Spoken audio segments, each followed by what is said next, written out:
స్తోత్రములు స్తోత్రములు పిల్లరా, మరి సమయంలో ప్రార్థన చేసుకొని ప్రభు యొక్క వాక్యంలోకి వెళ్దాము. దయచేసి లైవ్లో ఉన్న వాళ్ళు మరి సమయంలో నాతో పాటు మీరు కూడా ప్రార్థనలు ఎక్కిపించండి. మీరు కూడా కళ్ళు మూసుకొని ఈ విధంగా ప్రార్థన చేసుకోండి. ఏమని? ప్రభా, వినగల చెవును నాకు ఇవ్వండి, గ్రహించే మనసు నాకు ఇవ్వండి అయ్యా. ఈ సమయంలో నీ వాక్యం ద్వారా, నీ సేవకుడు ద్వారా నాతో మాట్లాడండి. మీరు ఏదైతే మాట్లాడుతున్నారో ప్రభా, అది నేను గ్రహించులాగన, దాని ప్రకారం నేను నడుచుకునేలాగన మీరు నాకు సహాయం చేయమని ఈ విధంగా ప్రార్థన చేసుకుని పిల్లరా. ప్రార్థన. మహాపరిశుద్ధుడా, ప్రేమ కనికరము గల పరమ తండ్రి యేసు ప్రభా, నీకే వందనాలు, నీకే స్తోత్రములు, నీకు మహిమ ఘనత ప్రభావములు ఈ పరిశుద్ధమైన ఘనమైన ఉన్నతమైన నామానికి స్తోత్రములు కలుగునుగాక.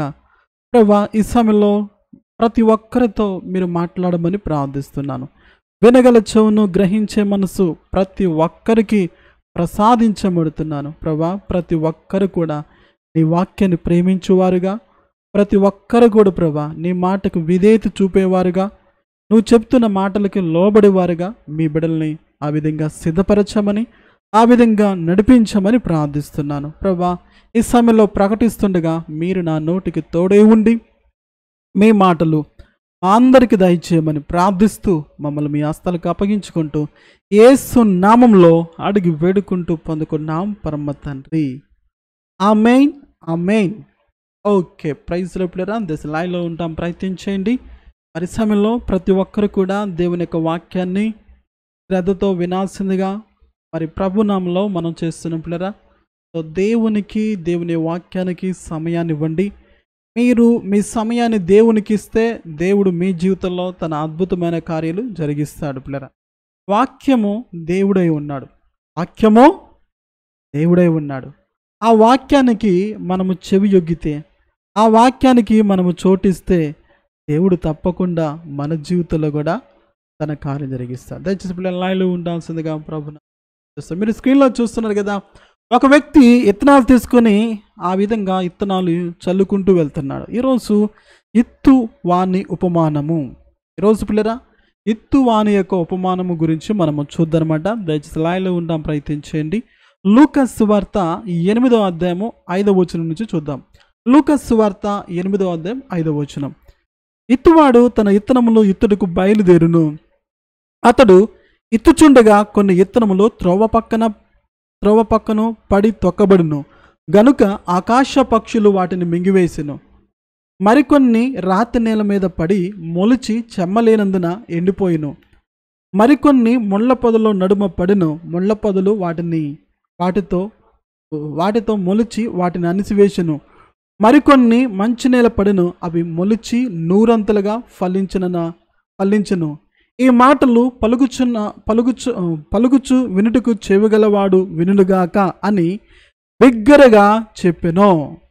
ప్రభు యేసయ్య పిల్లరా ఈ లోకంలో ఉన్నప్పుడు ఆయన అనేకమైన ఉపమానాలు చెప్పి ప్రభు దేవుని రాజ్యం గురించి చెబుతూ వచ్చేవాడు. ఏదైనా వారికి అర్థం కావటం కోసము ప్రభు ఉపమానాలు చెప్పేవాడు అనమాట యేసయ్య. అర్థం పిల్లరా. సో అనేకమైన ఉపమానాలు ప్రభు చెప్పాడు. అనేకమైన ఉపమానంలో ఈ యొక్క ఉపమానం కూడా ఈ యొక్క ఉపమానం ఏంటి? ఉపమానం ఇత్తువాని యొక్క ఉపమానం. ప్రభు ఇక్కడ ఏమంటున్నాడంటే, ఈ మాటలు పలుకుచు వినుటకు చెవిగలవాడు వినుగాక అని ప్రభు ఏం చెప్పాడు? బిగ్గరగా చెప్పాడంట. వినుటకు చెవిగలవాడు వినుగాక అని బిగ్గరగా యేసయ్య బిగ్గరగా చెప్పాడనమాట ఆ ఉపమానం చెప్తున్నప్పుడు. అంటే వినే వాళ్ళకి చెవుల్లో అని అర్థమా? చెవుల్లో అని అర్థం పిల్లరా. వినుటకు చెవిగలవాడు వినుగాక అంటే ఏంటి? చెవుల్లో అని అర్థమా? అంటే వినే చెవులు పిల్లరా.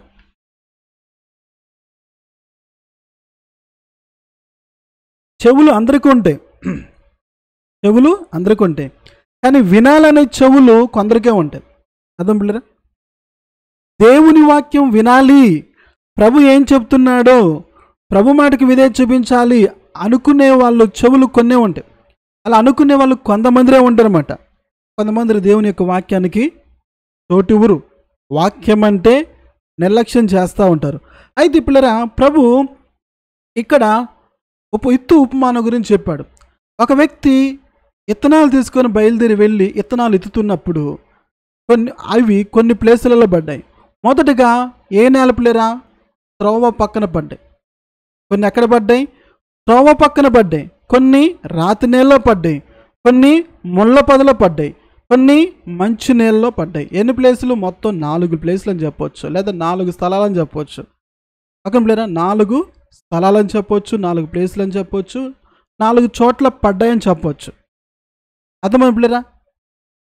హల్లెలూయా, స్తోత్రములు స్తోత్రములు ప్రభువా, కృప చూపు. హల్లెలూయా. ఓకే, 4 స్థలాల్లో ఏమైనా విత్తనాలు పడిపోతచ్చు. ప్రభువా, కృప చూపు.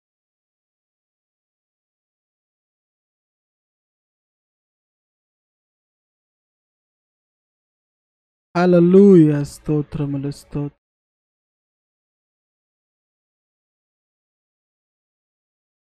హల్లెలూయా, హల్లెలూయా.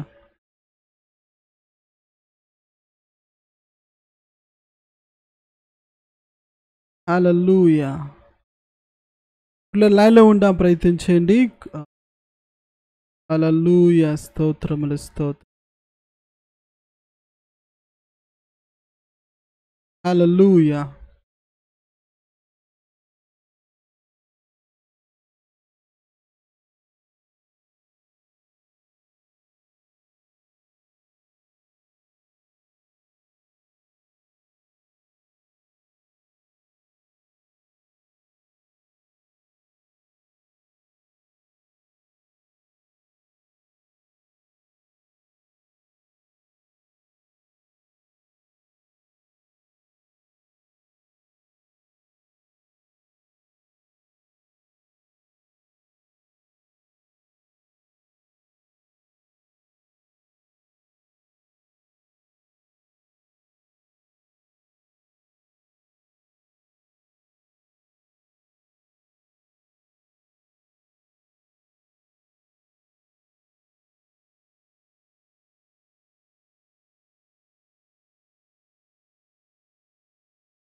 హల్లెలూయా, హల్లెలూయా. పిల్లలు లైవ్లో ఉంటాం, ప్రయత్నించండి. కొంచెం టెక్నికల్గా ప్రాబ్లం వచ్చింది.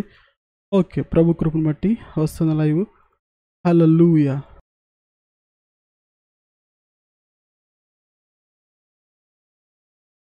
హల్లెలూయా, స్తోత్రం. పిల్లరా 4 ప్లేసులలో 4 స్థలాలలో విత్తనాలు పడటం జరిగింది. ఒకటి ఎక్కడ పిల్లరా? త్రోవ పక్కన. 2 ఎక్కడ? రాతి నేల పడ్డాయి. 3 ముళ్ళ పొదలు పడ్డాయి. 4 మంచి నేలలో పడ్డాయి. అదే పిల్లరా.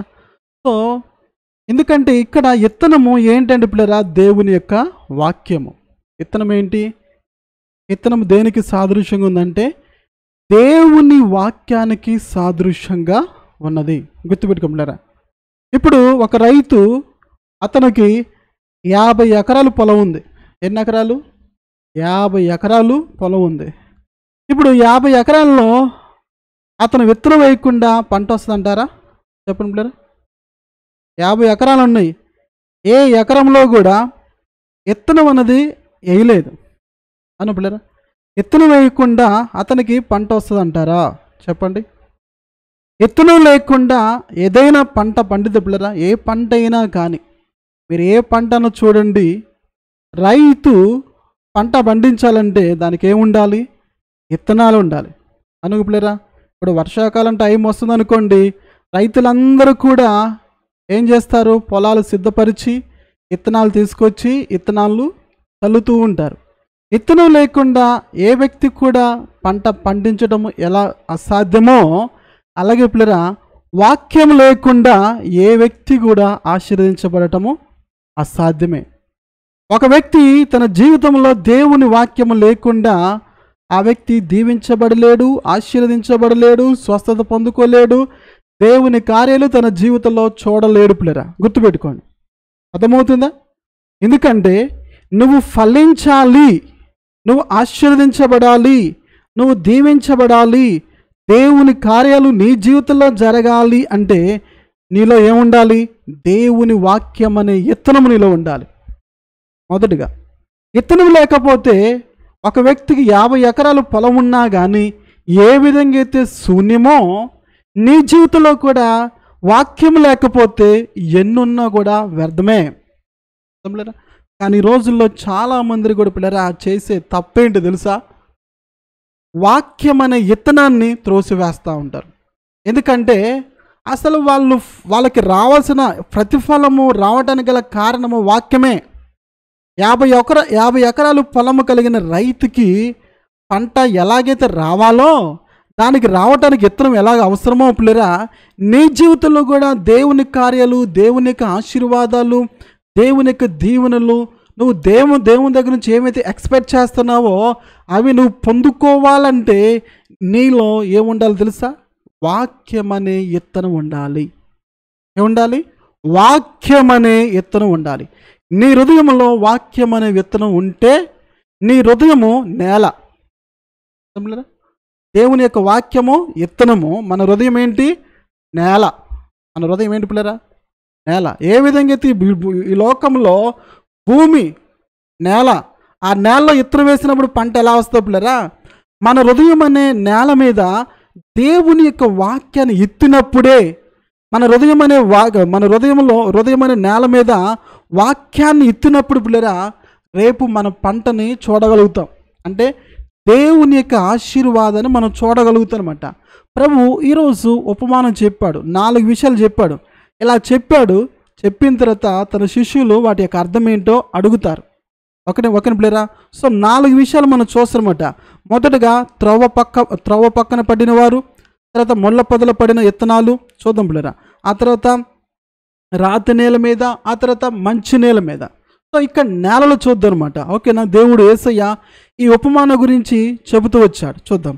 ఆయన శిష్యులు ఈ ఉపమాన భావం ఏమిటని ఆయన అడగా, ఆయన దేవుని రాజ్య మర్మము ఎరుగుటకు మీకు అనుగ్రహింపబడినది, ఇతరులైతే చూసియు చూడకయు వినియు గ్రహింపకు ఉన్నట్లు వారికి ఉపమాన రీతిగా బోధింపడుచున్నవి. ఈ ఉపమాన భావం ఏమనగా ఇత్తనము దేవుని వాక్యము.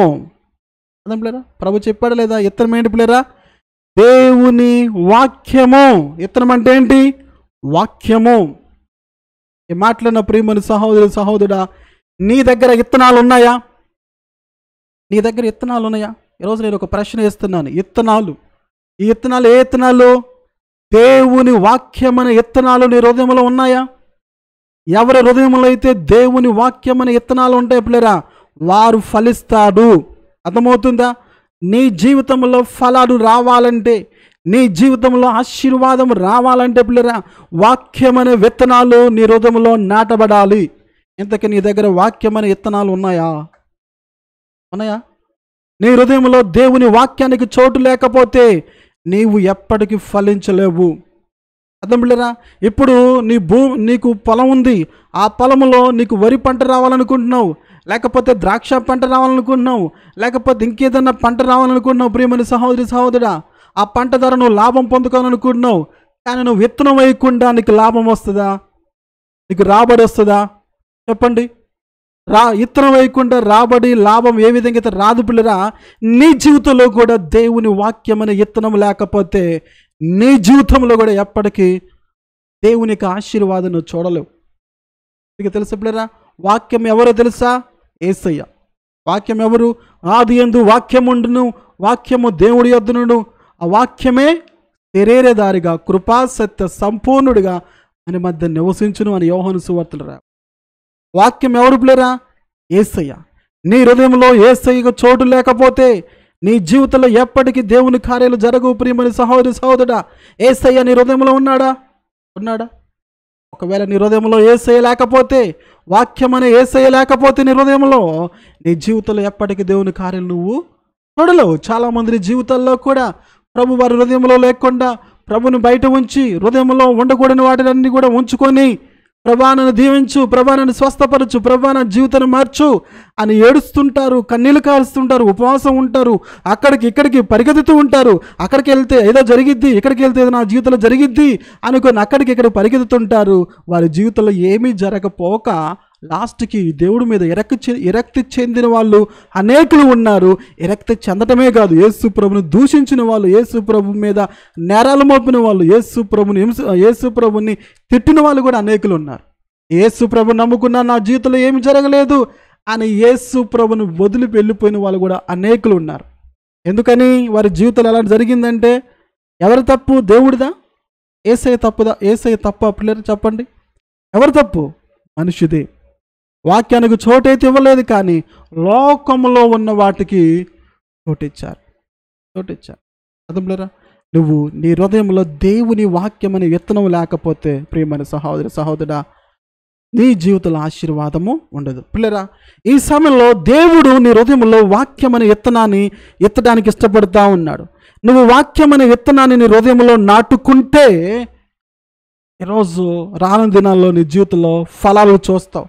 అలా కాకుండా ఈ మాటలు చెబుతున్నా కానీ నువ్వు నిర్లక్ష్యంగా వెళ్ళిపోయావనుకో నీ జీవితంలో ఎప్పటికీ ఆశీర్వాదం ఉండదు.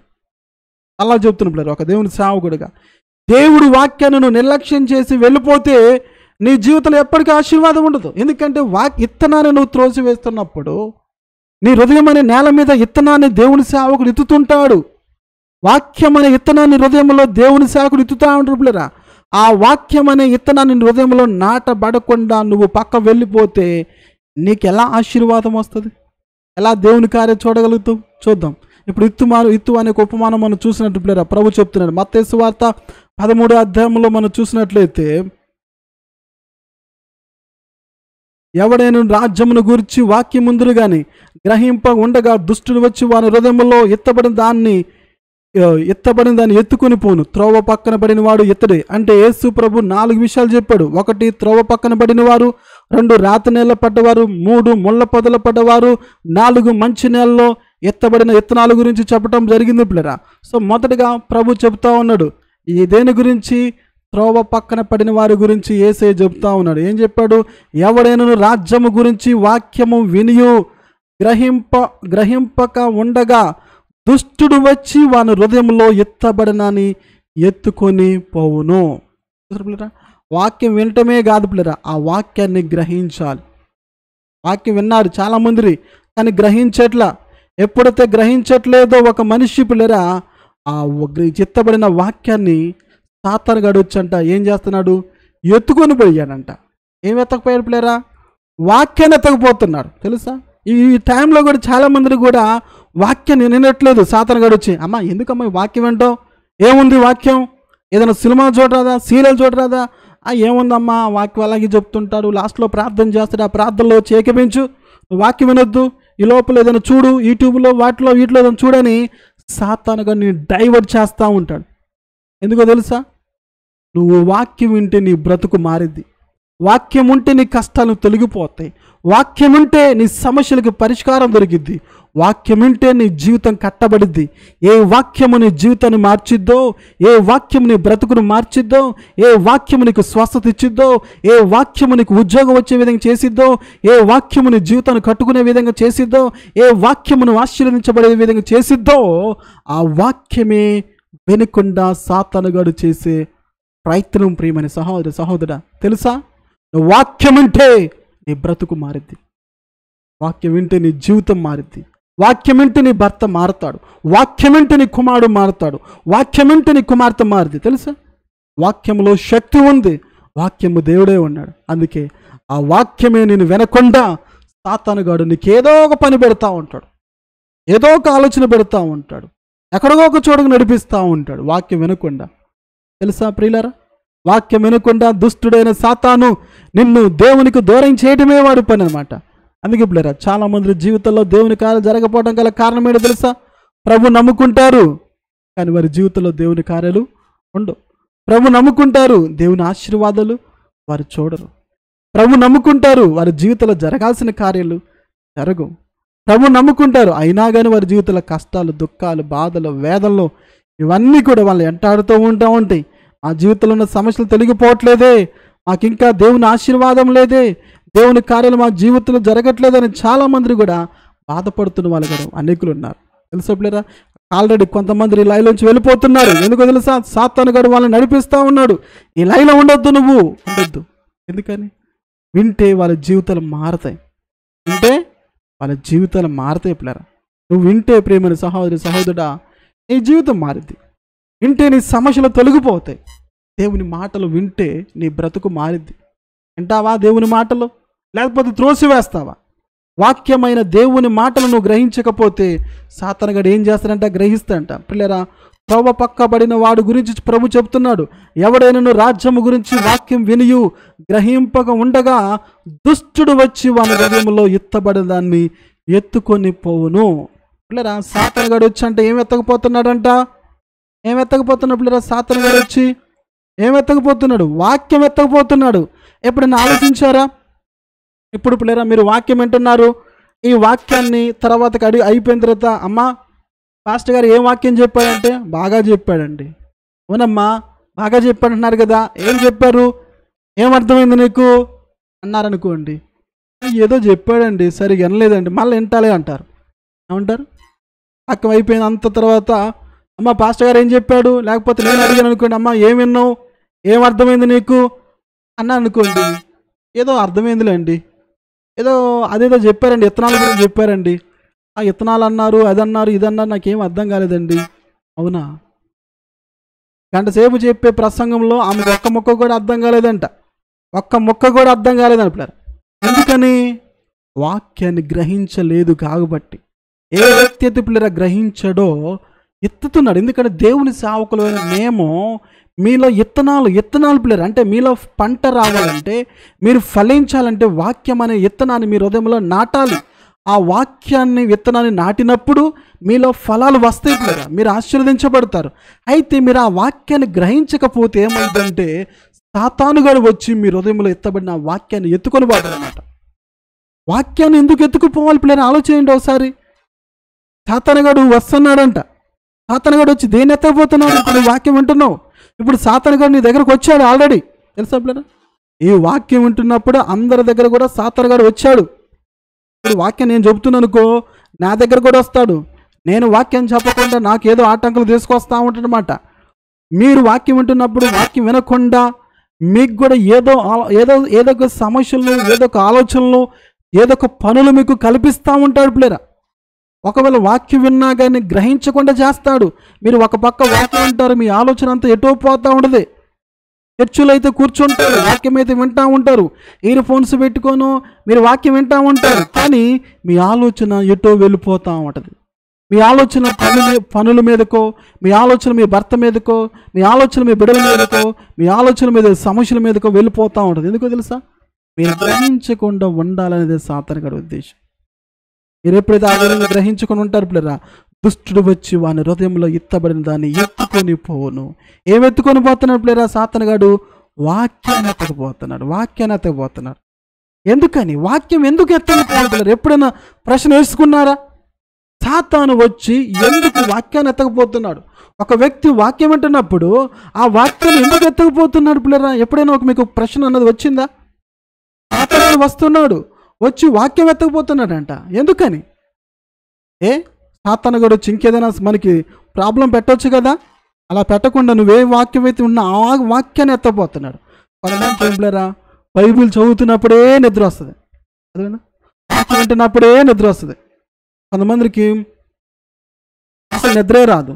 ఎప్పుడైతే పాస్టర్ గారు వాక్యం చెప్తారో ఎమ్మటే ఆవిలింత వస్తూ ఉంటాయి. ఎప్పుడైతే వాక్యం వింటారో ఎక్కడ లేని నిద్ర వచ్చింది. ఎప్పుడైతే వాక్యం వింటారో ఎక్కడ లేని పనులు వస్తాయి. ఎప్పుడైతే వాక్యం వింటూ ఉంటారో ఎక్కడ లేని ఫోన్లు వస్తూ ఉంటాయి. అప్పుడే ఫోన్లు చేస్తూ ఉంటారు, అందరుగా కూడా చేస్తారు ఆ టైంలోనే. అర్థం పిల్లరా? లేకపోతే మీకు కావాల్సిన వాళ్ళు అమ్మో ఈ ఫోన్ ఎత్తకపోతే ఏమైనా అనుకుంటారే, అలాంటి ఫోన్ కూడా అప్పుడే వస్తాయి మీకు. అర్థం పిల్లరా? ఆ టైంలోనే మీకు వాక్యం వింటున్న టైంలోనే మీకు పనులు వస్తూ ఉంటాయి, ఫోన్లు వస్తూ ఉంటాయి, ఆలోచనలు వస్తూ ఉంటాయి, భయాలు కలుగుతూ ఉంటాయి, రకరకాల విధాలుగా సాతాను మనల్ని శోధిస్తూ ఉంటాడు. ఎందుకో తెలుసా? వాక్యం వింటే నీ బ్రతుకు మారిద్ది. వాక్యం విని నువ్వు గ్రహిస్తే నీ జీవితం మారిద్ది పిల్లరా. తెలుసా పిల్లరా? ఏ మనిషి అయితే దేవుని వాక్యం విని గ్రహిస్తాడో వారి జీవితాలు మారిపోతాయి, వాళ్ళ బ్రతుకులు మారిపోతాయి, వారి స్థితిగతులు మారిపోతాయి, వారి సమస్యలు తొలగిపోతాయి. అర్థం పిల్లరా? నువ్వు బాగుపడకూడదన్నదే దేవుడు సాతాను గడకు ఉద్దేశం. ఏ వాక్యము నీ జీవితం మార్చిద్దో, ఏ వాక్యము నీ బ్రతుకును మార్చిద్దో, ఏ వాక్యము నీ కుటుంబాన్ని కట్టిద్దో, ఏ వాక్యము నీ కుమారుని మార్చిద్దో, ఏ వాక్యము నీ కుమార్తెను మార్చిద్దో, ఏ వాక్యము నీ సమస్యలు తొలగించిద్దో ఆ వాక్యమే సాతానుగాడు వచ్చి ఎత్తుకొని పోతాడు. అర్థం? అందుకే చాలా మంది కూడా వాక్యం అంటే గెట్టదు పిల్లరా. వాక్యం అంటే అయిష్టం కలుగు చేస్తాడు సాతాను. తెలుసా? వాక్యమా? రోజు వాక్యమేనా? నా కోసం ప్రార్థన చేయండి అయ్యగారు, నా కోసం ప్రార్థన చేయండి అన్న. వాక్యం తర్వాత వింటాలి, నాకు ఇప్పుడు పనులు ఉన్నాయి. ఎందుకని పిల్లరా? గుర్తుపెట్టుకోండి, వాక్యము చాలా విలువైనది. వాక్యము మన జీవితాలు మార్చిది పిల్లరా. ఆ విషయము నీకంటే నాకంటే లోకంలో ఉన్న మనుషులందరికంటే సాతానుగాడికి తెలుసు. తెలుసా పిల్లరా? వాక్యమే నిన్ను స్వస్థపరిచేది, వాక్యమే నీ బ్రతుకును మార్చేది, వాక్యమే నిన్ను పరిశుద్ధతలోకి నడిపించేది, వాక్యమే పాపంలో పడకుండా నేను కాపాడేది. వాక్యమే దేవునికి ఇష్టానుసారంగా నడిపించేది. వాక్యమే దేవుని దగ్గర నుంచి ప్రతి ఆశీర్వాదము పొందుకోవడానికి ఇలా కారణము వాక్యమే. అందుకే ఆ వాక్యము నీ హృదయంలో ఉంటే ఆ వాక్యమే నీ జీవితాన్ని మార్చింది. కాబట్టి ఆ వాక్యం నీ హృదయం నుంచి దొంగిలించాలి, ఆ వాక్యాన్ని నీలోంచి తొలగించాలన్నది సాతానుగాడు చేసే వాడి యొక్క పని పిల్లరా. ఇప్పుడు ఎగ్జాంపుల్గా పిల్లరా, మీరు అనారోగ్యంతో బాధపడుతున్నప్పుడు మీరు హాస్పిటల్కి వెళ్ళారు. హాస్పిటల్కి వెళ్ళిన తర్వాత అక్కడ డాక్టర్లు పరీక్షలు చేసి టెస్టులు చేసి ఆయన నిర్ధారించారు, అమ్మా మీకు ఇలాంటి అనారోగ్య సమస్య ఉంది కాబట్టి ఇదిగో ఈ మందులు రాస్తాను, ఈ మందులు క్రమంగా తప్పకుండా ఉదయం సాయంత్రం మధ్యాహ్న కాల సమయంలో ఈ మందులు వాడండి, వారం రోజుల్లో మీ సమస్య తొలగిపోద్దని డాక్టర్ గారు మీకు మెడిసిన్స్ రాశారు. రాసిన తర్వాత అలాగే ఆ మెడిసిన్స్ కూడా మీరు కొనుక్కొని తెచ్చుకున్న తర్వాత ఇప్పుడు మెడిసిన్స్ వేసుకున్నామని చూసారు పిల్లరా. చూస్తాం మెడిసిన్స్ ఎక్కడ దొరకట్లేదు, ఎక్కడ ఎతికినా కానీ దొరకట్లేదు, ఆ మందులు ఎక్కడ ఎతికినా కానీ దొరకట్లేదు పిల్లరా. ఉదయం నుంచి సాయంత్రం నుంచి నైట్ వరకు ఎతుకుతూనే ఉన్నారు ఆ మందుల కోసం. ఎక్కడ ఎతికినా కానీ ఆ మందులు దొరకలేదు. మందులు అయితే కొనుక్కొచ్చుకున్నారు కానీ ఇప్పుడు మందుల్లో కాబట్టి మందులు కొనుక్కొచ్చుకున్నారు కాబట్టి మందులు వేసుకోకుండా ఉంటే ఉన్న రోగం నయమైద్దా పిల్లరా? చెప్పండి. ఒకవేళ మీరు మెడిసిన్ కొనుక్కున్నారు, అయినా మీ దగ్గర మెడిసిన్స్ ఉన్నాయి, అయినా ఆ మెడిసిన్స్ వేసుకోలేదనుకుని పిల్లరా, మీకున్న సమస్య తొలగిపోతుందా? చెప్పండి. మీ దగ్గర మందులు ఉన్నాయి కానీ మీకున్న సమస్యకి ఆ మెడిసిన్స్ మీరు వాడట్లేదు, ఆ మందులు మీరు వేసుకోవట్లేదు. మీ శరీరంలోకి ఆ మెడిసిన్ వెళ్ళకుండా మీకున్న సమస్య తొలగిపోతుందా? చెప్పండి పిల్లరా. తొలగిపోద్దా? కొంతమంది తొలగిపోద్ది అంటున్నారే. ఇప్పుడు మీరు తలనొప్పితో బాధపడుతున్నారు లేదా జ్వరంతో బాధపడుతున్నారు పిల్లరా. ఇప్పుడు జ్వరం ట్యాబ్లెట్ వేసుకోకుండా జ్వరం తగ్గిద్ది అంటారా? చెప్పండి. మీకు జ్వరం వచ్చింది, ఫీవర్ వచ్చిన తర్వాత మీరు దానికి సంబంధించిన ట్యాబ్లెట్ వేసుకోకుండా జ్వరం నయమైద్ది అంటారా? చెప్పండి. నయం కాదు కదా. కొంతమంది నయమైద్దండి అంటూ ఉంటారు. నయం కాదు పిల్లలు. సో మెడిసిన్ లేకుండా ఏ విధంగా అయితే సమస్య తొలగిపోదో అలాగే పిల్లరా వాక్యం లేకుండా మన జీవితాలు బాగుపడవు. అర్థమైందా? అందుకే దేవుడు మనకి వాక్యాన్ని ఇచ్చాడు పిల్లరా. అర్థమవుతుందా? అందుకే ఆ వాక్యమే నువ్వు గ్రహించకపోతే, అర్థం పిల్లరా, నువ్వు విన్నావు పిల్లరా, వాక్యం వినియు గ్రహింపక ఉండగా చాలామంది గ్రహించరు. వాక్యం యొక్క మీనింగ్ ఏంటో, వాక్యం యొక్క అర్థమేంటో, వాక్యంలో ఉన్న లోతేంటో గ్రహింపు లేదు. కొంతమంది వాక్యం చెబుతారు, దానికి అర్థం ఏంటో తెలియదు. కొంతమంది వాక్యం చదువుతారు, దాంట్లో ఉన్న మీనింగ్ ఏంటో తెలియదు. అంటే గ్రహించలేని స్థితిలో ఉన్నారు చాలామంది. వాక్యం చెబుతారు, కొంతమంది వాక్యం చెప్తుంటారు కదా, దాని అర్థం ఏంటో తెలియదు. వాక్యం చదువుతారు, దాని అర్థం ఏంటో తెలియదు. వాక్యం స్టేటస్ పెట్టుకుంటారు, దాని అర్థం ఏంటో తెలియదు. అబ్బా ఈ వాక్యం నచ్చిందండి, ఈ వాక్యం బాగుందండి అనుకుంటారు అంతే. దాంట్లో ఉన్న గ్రహింపు, దాంట్లో ఉన్న అర్థం ఏంటో నువ్వు గ్రహించకపోతే పిల్లరా, సాతానుగాడు వచ్చి మన హృదయంలో వాక్యాన్ని ఎత్తకపోతాడు. దుష్టుడంటే ఎవరు పిల్లరా? సాతానుగాడు. వాడు వచ్చి హృదయంలో ఎత్తబడిన దాన్ని, అదే పిల్లరా, వాక్యాన్ని దేవుని సేవకుడు ఎత్తుతూ ఉంటాడు. హృదయంలో ఎత్తుతున్నప్పుడు దాన్ని నువ్వు గ్రహించకపోతే ఏం చేస్తాడంటే సాతానుగాడు వచ్చి వాక్యాన్ని ఎత్తకపోతున్నప్పులేరా, వాడు దొంగ అని రాయబడింది. సాతానుగాడు ఏం ఎత్తకపోతున్నాడు? వాక్యాన్ని ఎత్తకపోతున్నప్పులేరా, గుర్తుపెట్టుకుంటులేరా. సాతానుగాడు వాక్యాన్ని ఎత్తకపోతుందంటే వాక్యం ఎంత విలువైందో సాతానుగాడికి తెలుసు. కానీ నీకు తెలవదు, నాకు తెలవకపోవచ్చు, ఇంకెవరికైనా తెలవకపోవచ్చు. వాక్యము చాలా విలువైనది. అర్థంలేరా. దేవుడు అంట తన నామమును కంటే తన వాక్యాన్ని గొప్ప చేశాడంట. దేవుడు దేని గొప్ప చేసేట్లేరా? వాక్యాన్ని గొప్ప చేశాడంట. తన వాక్కు ద్వారా సమస్తాన్ని కలుగు చేస్తాడు. అర్థంలేరా. మనిషి జీవితం మారటానికి వాక్యమే పిల్లరా. ఒక మనిషి జీవితం మారాలంటే అది ఏదైనా కావచ్చు, అది పాపమైనా లోకమైనా ఏదైనా పిల్లరా. నీ యొక్క ఆర్థిక సమస్యలైనా, నీ అప్పులైనా, ఇబ్బందులైనా ఏదైనా నీ జీవితంలో తొలగిపోవాలంటే వాక్యము వాక్యము వాక్యము వాక్యమే. అర్థమవుతుందా? వాక్యం ఎక్కడైతే ఉంటుందో అక్కడ దేవుడు ఉంటాడు పిల్లలు. గుర్తుపెట్టుకోండి, వాక్యం ఎక్కడైతే ఉంటుందో అక్కడ దేవుడు ఉంటాడు. వాక్యం ఎక్కడైతే ఉండదో అక్కడ సాతానుగాడు ఉంటాడు. నువ్వెన్ని పాటలను పాడు, సాతానుగాడు వాడు కూడా పాడటం వచ్చు. సాతానుగాడు ఎంతో సంతోషపడతాడు. నువ్వు పాడుతుంటే వాడు నీతో కూడా పాడుతూ ఉంటాడు. తెలుసా ప్రియమైన సహోదర సహోదరా, నువ్వు పాటలు పాడుతున్నావు అనుకో, వాడు నీతో కూడా పాడతాడు. పెద్దగా ఏం ప్రాబ్లం ఏమి ఉండదు. వాడు నువ్వు పాటలు పాడుతున్నావు, 100 పాటలు పాడుకో, వాడు పెద్ద ప్రాబ్లం ఉండదు. కానీ నువ్వు ఎప్పుడైతే వాక్యం దగ్గరకు వస్తావో, ఎప్పుడైతే నువ్వు వాక్యం వింటున్నావో అమ్మటే వాడు ఎలక్ట్ అయిపోతాడు. అమ్మో వాక్యం వింటుందా, ఎట్లయినా చెడగొట్టాలి, ఏమని ఎలాగైనా పాడు చేయాలి, వాక్యం వినకుండా చెయ్యాలి, విన్నా గ్రహించకుండా చెయ్యాలి. వాక్యం వింటుంది, చాలా శ్రద్ధగా వింటుంది, వినకుండా ఏదైనా చెయ్యాలి. ఎవరికప్పుడు ఈ టైంలో ఫోన్ కలిపిద్దాం, ఏమకి ఏదో ఒక పని చెప్దాం, ఏదో ఒక అబ్బాయి రావటం, ఇట్లా ఏదో ఒక శోధన తీసుకొస్తారు పిల్లలు. చూడండి, నువ్వు పాటలు పాడుకుంటున్నావు అనుకో, ఏం పెద్ద ప్రాబ్లం ఏమి ఉండదు. అదే పిల్లరా, నువ్వు ఎన్నైనా పాటలు పాడు, ఏం పెద్ద సాతానుగాడికి ఎంత డిస్టర్బెన్స్ ఏమి ఉండదు వాడికి. నువ్వు పాటలు పాడుతుంటే వాడికి ఏం ఇబ్బంది అనిపించదు. ఎప్పుడైతే నువ్వు వాక్యం చదువుదామన్నా అనుకో, అప్పుడే ఇక నిద్ర వస్తూ ఉంటుంది, ఊగుతూ ఉంటుంది అనమాట. ఊగుతూ ఉంటుంది, నిద్ర వచ్చేస్తానమాట. వాక్యం బైబిల్ తీసి చదువుదాం అనుకునే లోపల నిద్ర వస్తూ ఉంటుంది అనమాట.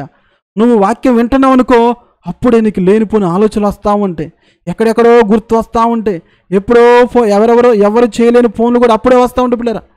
ఇవన్నీ ఎందుకు వస్తున్నాయి అంటే సాతానుగాడు గ్రహించకుండా చేయటమే వాడి పని పిల్లరా. అర్థమవుతుందా?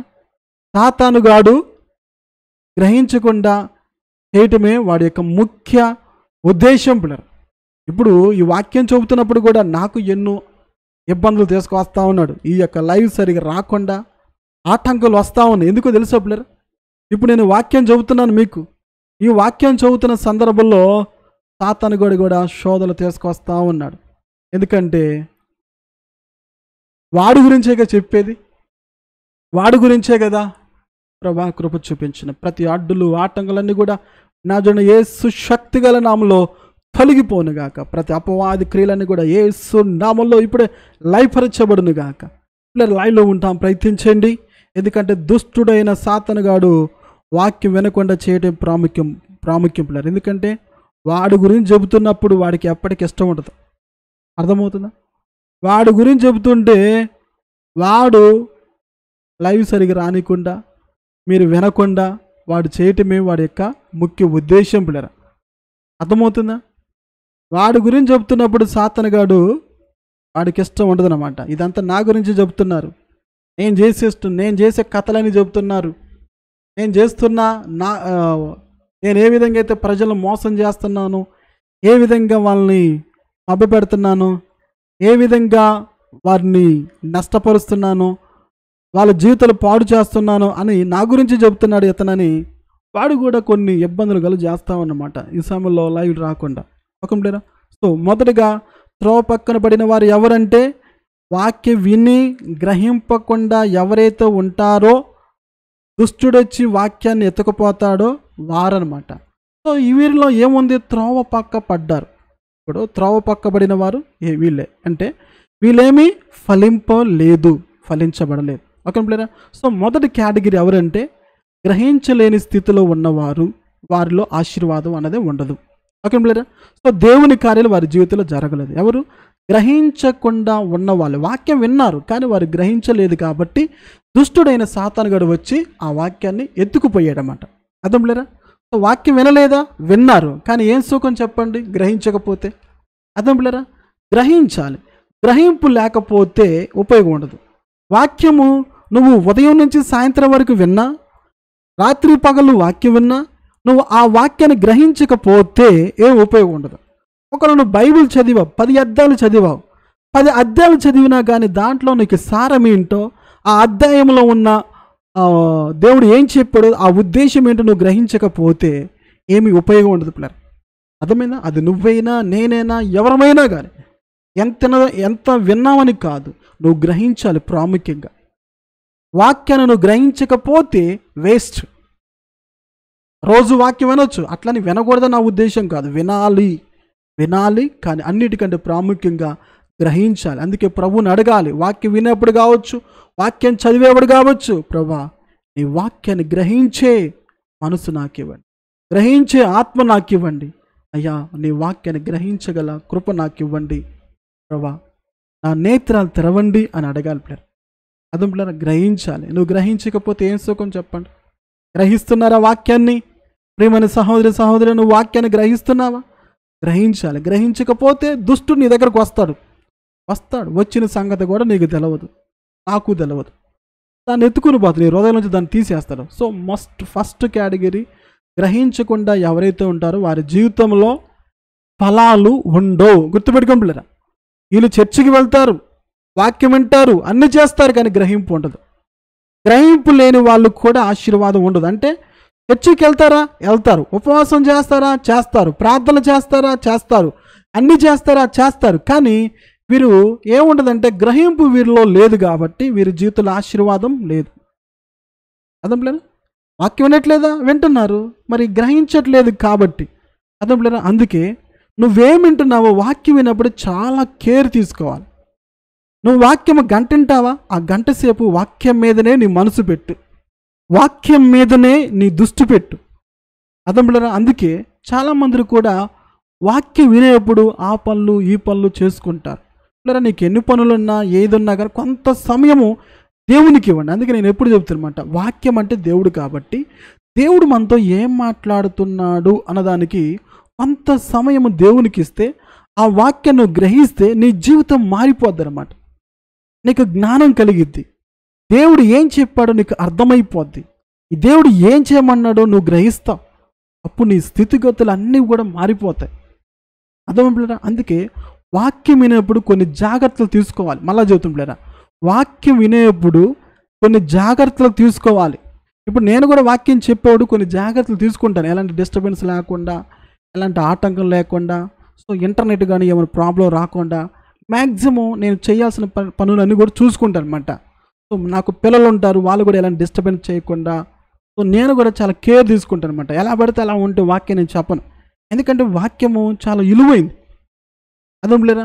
సో చెప్పే కొద్దిసేపైనా చాలా దేవుడి యొక్క ఆత్మ నడిపింపు చూపున చెప్పడానికి నేను ఇష్టపడతా అనమాట. ఏదో వాక్యం చెప్పాలి కదా, ఈ టైంలో ఈరోజు చెప్పాలి కదా అన్నట్టుగా ఉండదు. అర్థం లేదా? దేవుడికి ఆత్మానుసారంగా నడిపించబడే విధంగా నేను చూసుకుంటాను. ఎలాంటి డిస్టర్బెన్స్ చేసుకోకూడదు, ఉండకూడదు పిల్లరా. అర్థమవుతుందా? సో అదనమాట. అందుకే వాక్యం వినేప్పుడు కొన్ని జాగ్రత్తలు తీసుకోవాలి. నువ్వు జాగ్రత్త లేకపోతే సాతానుగాడు వచ్చి నీ హృదయంలో ఉన్న వాక్యాన్ని ఎత్తుకుపోతాడు. ఓకేనా? సో దానివల్ల ఉపయోగం ఉండదు. రెండోది చూద్దనమాట. ప్రభు చెప్పాడు, రాతి నేలను ఎత్తబడిన వాడు వాక్యం విని వెంటనే సంతోషముతో దాన్ని అంగీకరించువాడు. రెండో కేటగిరీ చూసినట్లయితే రాతి నేల మీద ఎత్తబడిన వారు ఎవరంట? వాక్యం విన్న తర్వాత ఎలాగా? సంతోషముతో అంగీకరించారంట. వాక్యం విన్న వెంటనే సంతోషంతో అంగీకరించారన్నమాట. కొంతమంది చూడండి, వాక్యం విన్న తర్వాత నేను దేవుని కోసం అది చేస్తాను, ఇది చేస్తాను అని అసలు అంతా ఇంత చేయరన్నమాట. ఒకసారి ఒక సహోదరు కూడా ఇలాగే నాకు తెలిసిన వ్యక్తి అనమాట. కొంచెం అతను ఇలాగ కెమెరాలు కావాలి, ఇట్లా లైవ్లోకి ఇలాంటి ఇబ్బంది అవుతుందంటే, అన్నా నేను ఇచ్చేస్తానన్నా, రేపు బుక్ చేయన్నా, దానికి నేను డబ్బులు కడతానన్నా అని అన్నాడు. సరే నేను చెప్తేలే బాబు ప్రార్థన చేసి అన్నాను. మరి ఇలా నేను తర్వాత చెప్పానమాట, మరి ఇలా చేద్దాం అనుకున్నా అంటే, అన్న కొంత టైం ఆగండి అన్న అంటున్నాడు. ఆ తర్వాత అదే సహోదరుడు, అన్న మీరు మా ఊళ్ళో వచ్చి అక్కడ మీటింగ్ పెడదామన్నా, అక్కడ ప్రార్థన పెడదామన్నా అని ఆవేశపడుతూ పోయాడు. సరే చేద్దాంలే అయ్యా, ఆగు ప్రార్థన చేద్దాం అన్నాను. సరే ఆదివారం వచ్చి ఇక్కడ మీరు వాక్యం చెప్పాలన్నా అని అన్నాడు. అన్న తర్వాత సరే నేను వస్తాను తప్పకుండా, మరి మొత్తం సిద్ధపరచు అన్నాను. ఇక తర్వాత నుంచి ఎలాంటి కాంటాక్ట్సే లేదు పిల్లరా. అంటే కొంతమంది రీట్ అయిపోంటారన్నమాట, ఆవేశపడుతూ ఉంటారు, వాక్యం వినగానే సంతోషపడుతూ ఉంటారు. సో అది చేద్దాం, ఇది చేద్దాం, అలా చేయాలి, ఎలా చేయాలని ఎక్కలేని ఊపు ఉంటుంది అనమాట. కానీ ఆ ఎలా ఉంటుందంటే కొంతసేపే ఉంటుంది వాళ్ళ యొక్క ఆనందం. అర్థం పిల్లరా. ఎందుకంటే వారిలో ఏముండదంట, లోతైన వేరు లేదంట. ఇక్కడ చూడలేరా, వాక్యం విని వెంటనే సంతోషం దాన్ని అంగీకరించువాడు అయితే అతనిలో వేరు లేనందున అతడు కొంతకాలం నిలుచును కానీ వాక్యం నిమిత్తము శ్రమను హింసను కలగననే అభ్యంతరపడను. అంటే కొంతమంది వాక్యాన్ని సంతోషంతో ఆనందంతో అంగీకరిస్తారు. అయితే వాక్య నిమిత్తం ఏమొస్తాయంట, శ్రమ కలిగిద్దంట. ఏం కలిపిలరా, హింస కలిగిద్దంట, అభ్యంతరం పడతాడంట. అర్థంలేరా. ఎందుకంటే వాక్యాన్ని నువ్వు ఎప్పుడైతే వాక్యాన్ని ప్రేమిస్తావో, వాక్యానికి విధేయత చూపిస్తావో, వాక్యాన్ని పరంగా నడుచుకుంటావో పిల్లరా, ఆ వాక్య నిమిత్తం ఏమొస్తే తెలుసా, శ్రమ కలిగిద్ది, హింస కలిగిద్ది, నీకు కష్టాలు వస్తాయన్నమాట. అర్థం పిల్లరా. యేసుప్రభు నమ్ముకోవటం అంటే, యేసుప్రభు మార్గం నడుచుకోవటం అంటే నా జీవితం అంతా పోలబాట అనుకోవటం తప్పు పిల్లరా. నేను యేసుప్రభు నమ్ముకున్నాను, ఇక నుంచి నా జీవితంలో ఏ కష్టాలు రావు, నేను నెలనే బాప్టిజం తీసుకున్నాను, అయిగా నాకు బాప్టిజం ఇచ్చారు, నేను చర్చికి కూడా వెళ్తున్నాను, ఉపవాసం కూడా చేశాను, 40 రోజులు ఉపవాసం, ఇక నుంచి నా కష్టాలు అన్నీ పోతాయి అని మీకు ఎవరైనా చెప్పినా లేకపోతే మీరు అనుకున్నా కానీ అది పొరపాటు పిల్లరా. అది బైబిల్ చెప్పట్లేదు. అర్థమైందా. యేసుప్రభు నమ్ముకుంటే మీకు కష్టాలన్నీ తొలగిపోతాయి, ఇక మీకు కష్టాలే రావు అని చెప్తే తప్పు. కష్టాలు తొలగిపోతాయి, కష్టాలు రాకుండా ఉండవని బైబిల్ చెప్పలేదు. ఉన్న కష్టాలు తొలగిపోతే ఒకవేళ కొత్త కష్టాలు రావచ్చు, రాకపోవచ్చు. కానీ ఇక నా జీవితంలో ఎప్పటికీ ఏ కష్టం రాదండి, ఏ బాధ ఉండదండి, నేను బ్రతుకు దినములంతా కూడా కృపాక్షేమములే అన్నట్టుగా ఉండదు. క్షేమం ఉంటుంది నీకు, అర్థం లేదా, క్షేమం ఉంటుంది. కానీ కొన్నిసార్లు వాక్య నిమిత్తం ఎవరికైనా శ్రమలు వస్తూ ఉంటాయి, ఇబ్బందులు వస్తూ ఉంటాయి. అర్థం లేదా. ఆ శ్రమలు కూడా కష్టాలు కూడా ఎక్కువ కాలమే ఉండవు.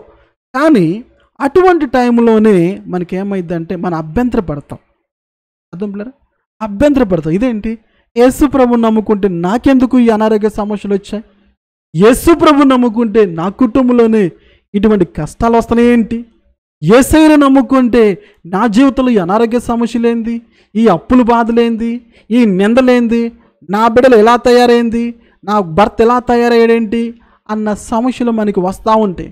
అరే యేసు ప్రభుని నమ్ముకోకుండా ఉన్న వాళ్ళు చాలా బాగున్నారే, నేను ఆయన వాక్యానుసారంగా నడుచుకుంటున్నాను కదా, ప్రతిరోజు కూడా ప్రార్థన చేసుకుంటున్నాను కదా, ప్రతిరోజు కూడా వాక్యం చదువుతున్నాను కదా, ప్రతి ఆదివారం కూడా నేను చర్చికి వెళ్తున్నాను కదా, ప్రతి శుక్రవారం కూడా నేను ఉపవాసం ఉంటున్నాను కదా, నా రాబడిలో దేవునికి కానుగూడిస్తున్నాను కదా, ఇంకేం తప్పు చేశాను నేను, నాకెందుకు ఈ శ్రమలు, నాకెందుకు ఈ హింస, నాకెందుకు ఈ బాధ అని చాలామందిని కూడా అంటే పిల్లరా అభ్యంతర పడతారంట.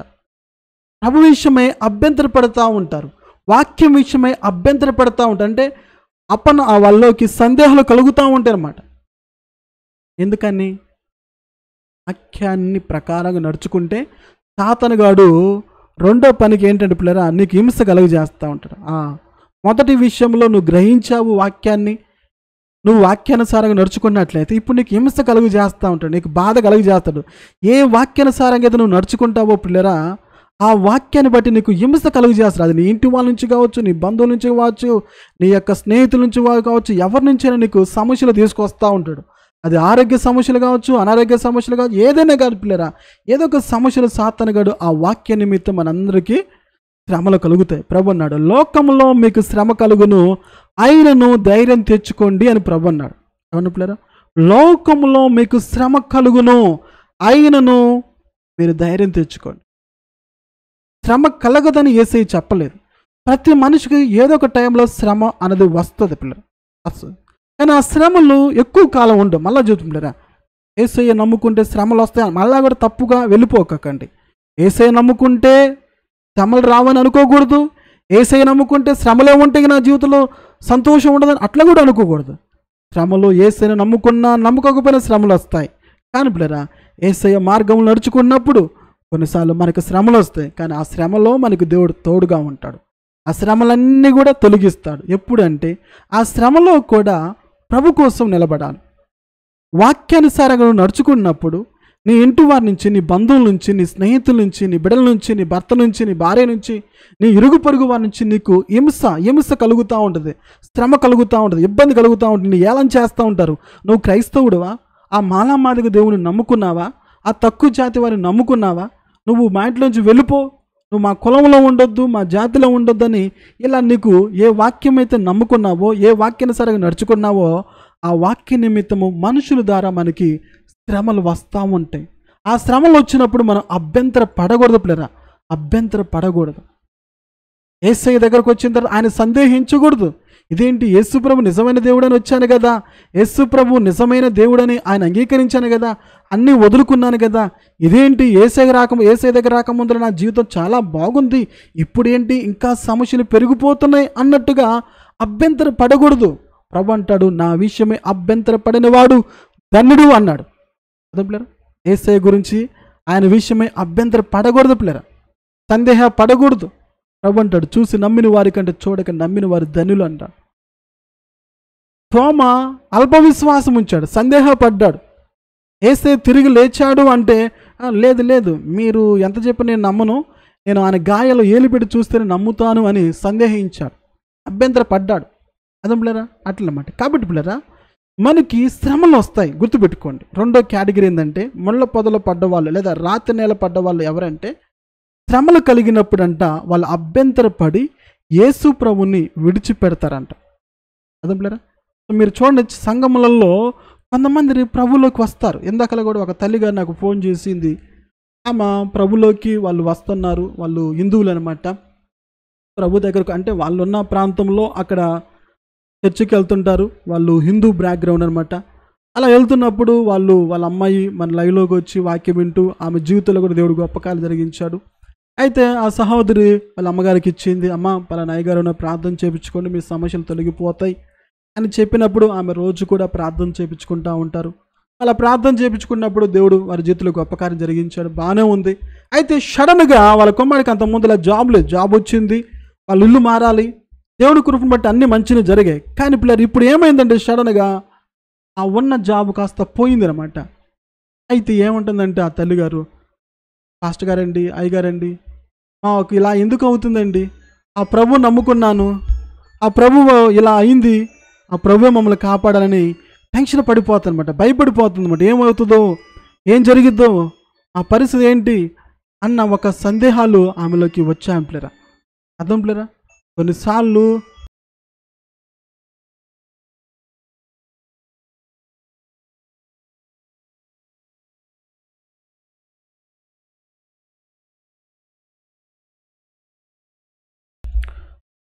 ఏమైందండి పిల్లరా, ప్రభువు నమ్ముకున్నప్పుడు మనకి హింసలు అంటే ఇలాంటి ప్రాబ్లమ్స్ వచ్చినప్పుడు మనలోకి సందేహాలు పుట్టిస్తూ ఉంటాడు సాతానుగాడు.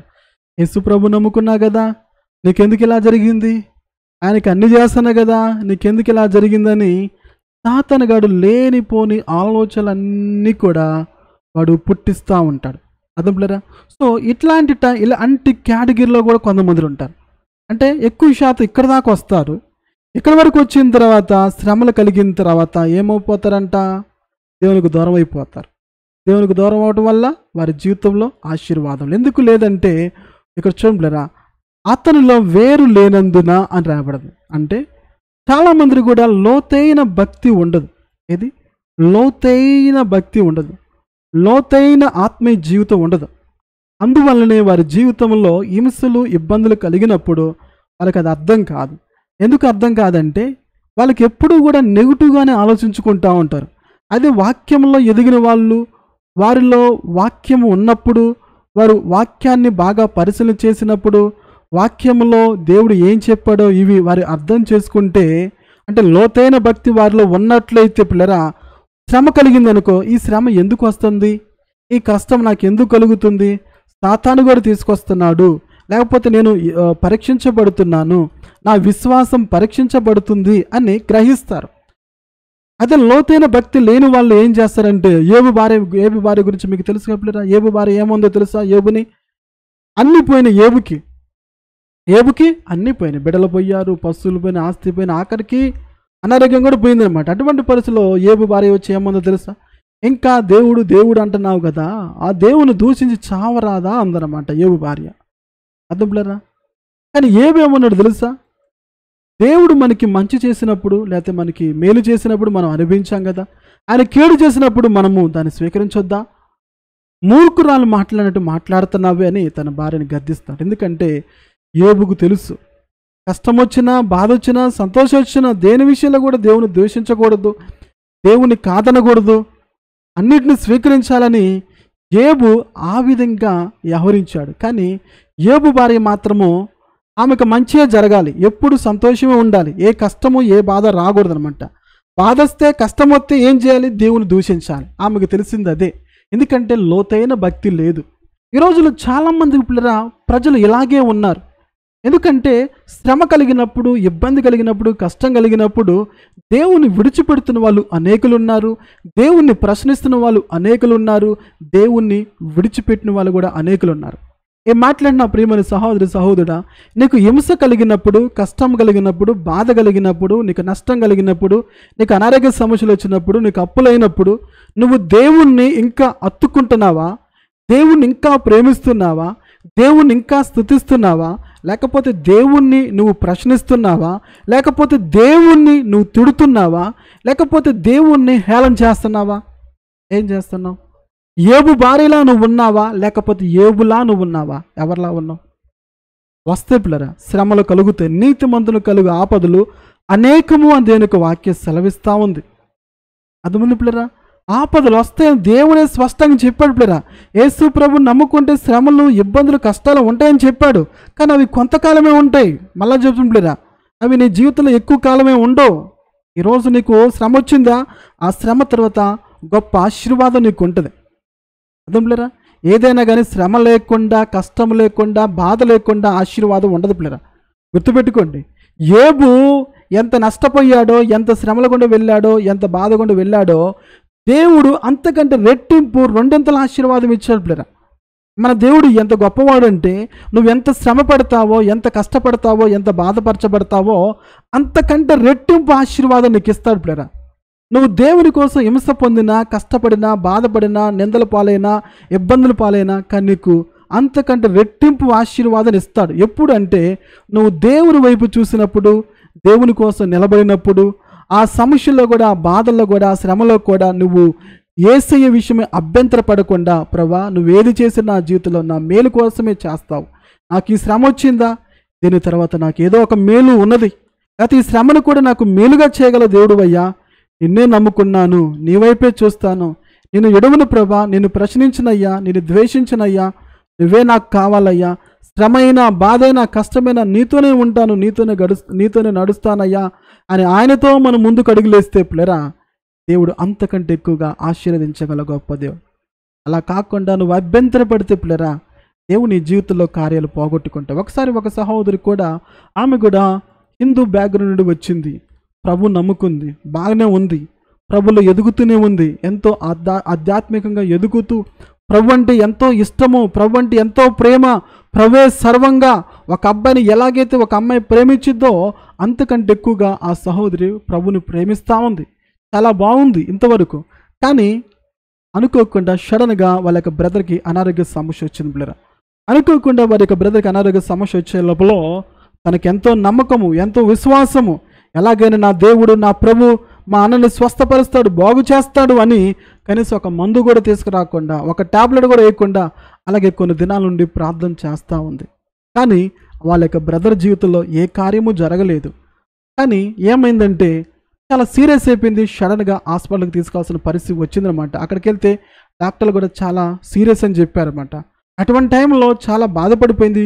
అటువంటి టైంలో ఒకసారి నాకు ఫోన్ చేసింది, అన్నయ్య ఎందుకో నేను ఇలా ప్రభు నమ్ముకున్నాను, ప్రభు ఎందుకు విశ్వాసం ఉంచాను, దేవుడికి అపకారం జరిగిస్తాడని, కానీ నేను కనీసం హాస్పిటల్ కూడా తీసుకెళ్లకుండా మా అన్నకి ఇలా చేస్తూ వచ్చాను అని చెప్పినప్పుడు, అమ్మా మందులు వాడటం తప్పేం కాదమ్మా, మందులు కూడా దేవుడు సృష్టించాడమ్మా, ఈ సృష్టిలో ఉన్నది కూడా ప్రతిదీ కూడా దేవుడే కలుగు చేశాడమ్మా, మందులు వాడటము, మెడిసిన్స్ వాడటము తప్పని ఎక్కడ బైబిల్లో లేదమ్మా.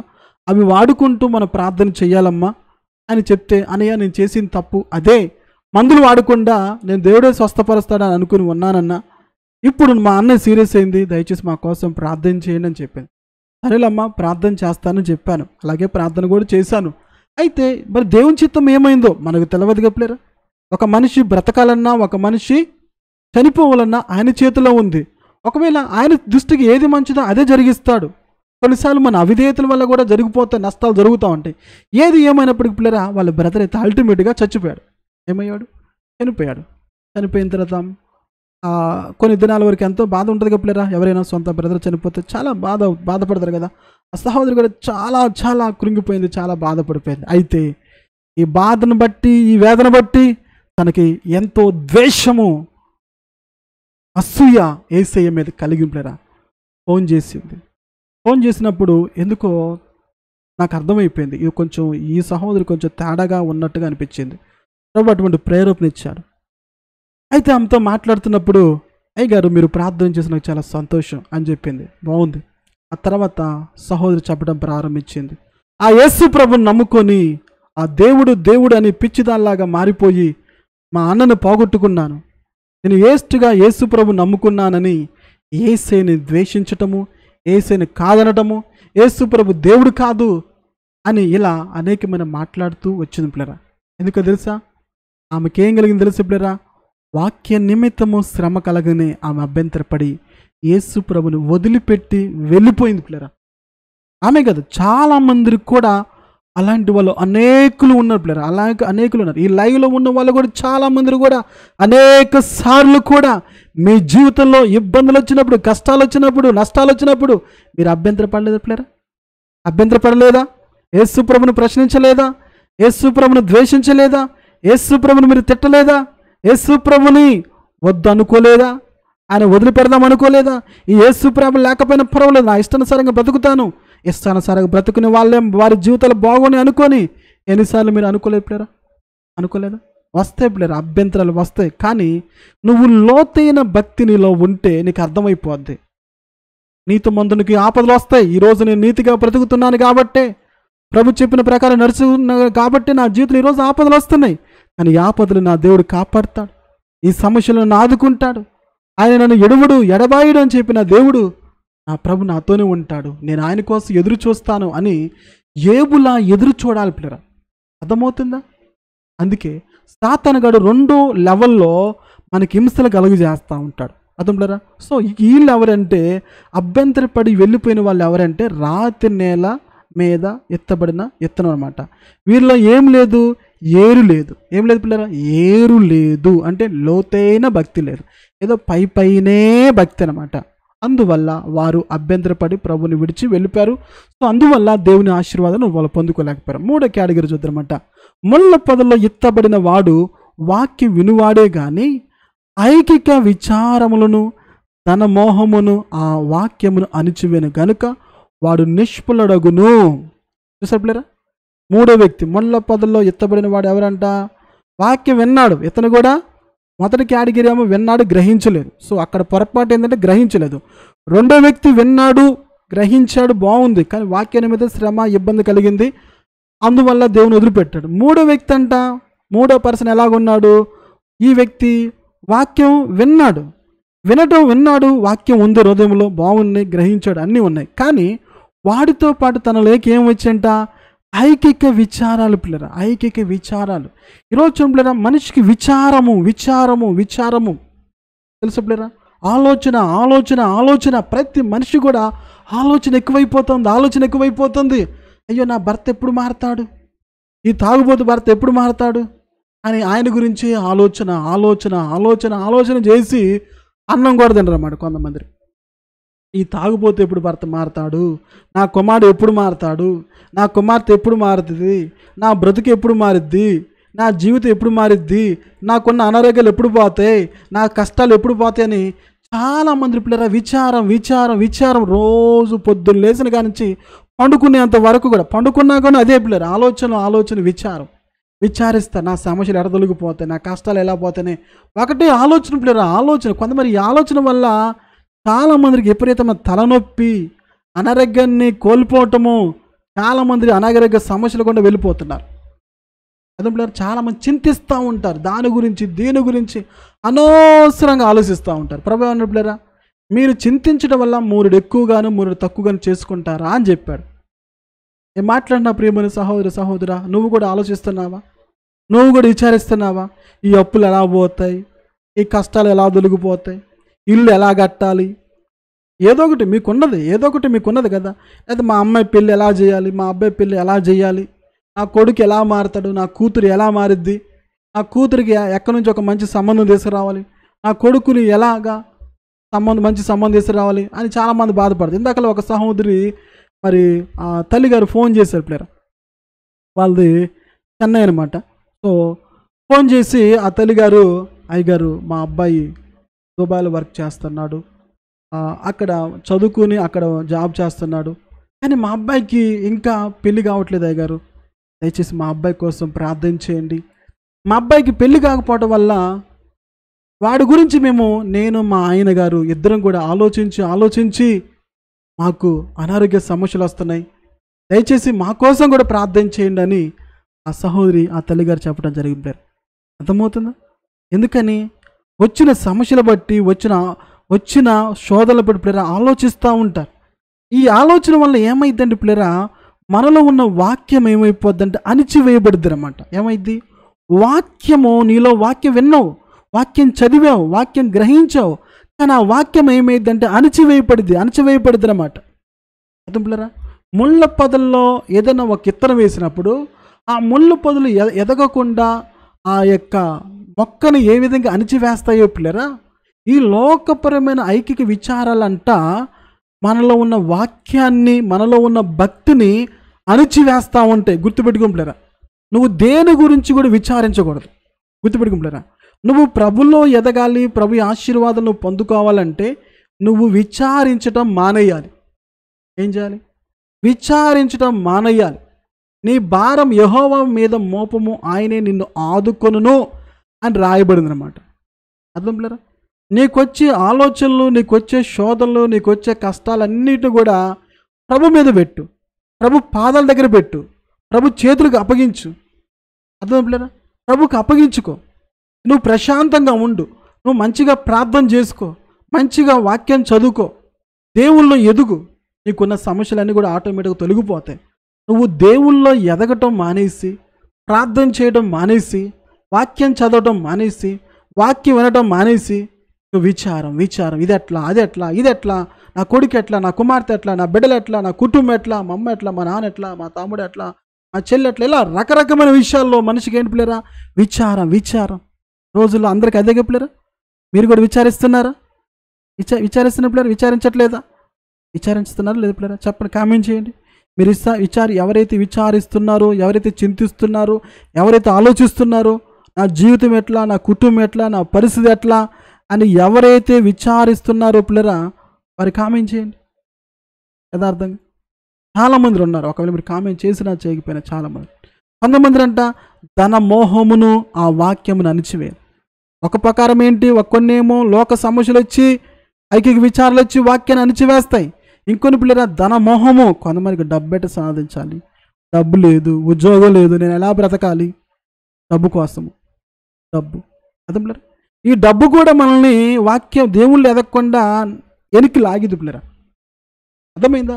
డబ్బు కూడా మనలో భక్తిని దిగజార్చిద్ది అనమాట. అంటే దేవుళ్ళు ఎదగకుండా నేనేం చేసినా కలిసి రావట్లేదు, నేను ఏ పని చేసినా సక్సెస్ రావట్లేదు, ఏ ఇంటర్వ్యూకి వెళ్ళినా కానీ నాకు జాబ్లో సెలెక్ట్ కావట్లేదు, ఏ ఎగ్జామ్ రాసినా నేను క్వాలిఫై అవ్వట్లేదు, నేను డబ్బు ఎలా సాధించాలి, డబ్బు ఎలా సంపాదించాలి, నా దగ్గర డబ్బు లేదు కదా, నేను ఎలా బ్రతకాలి.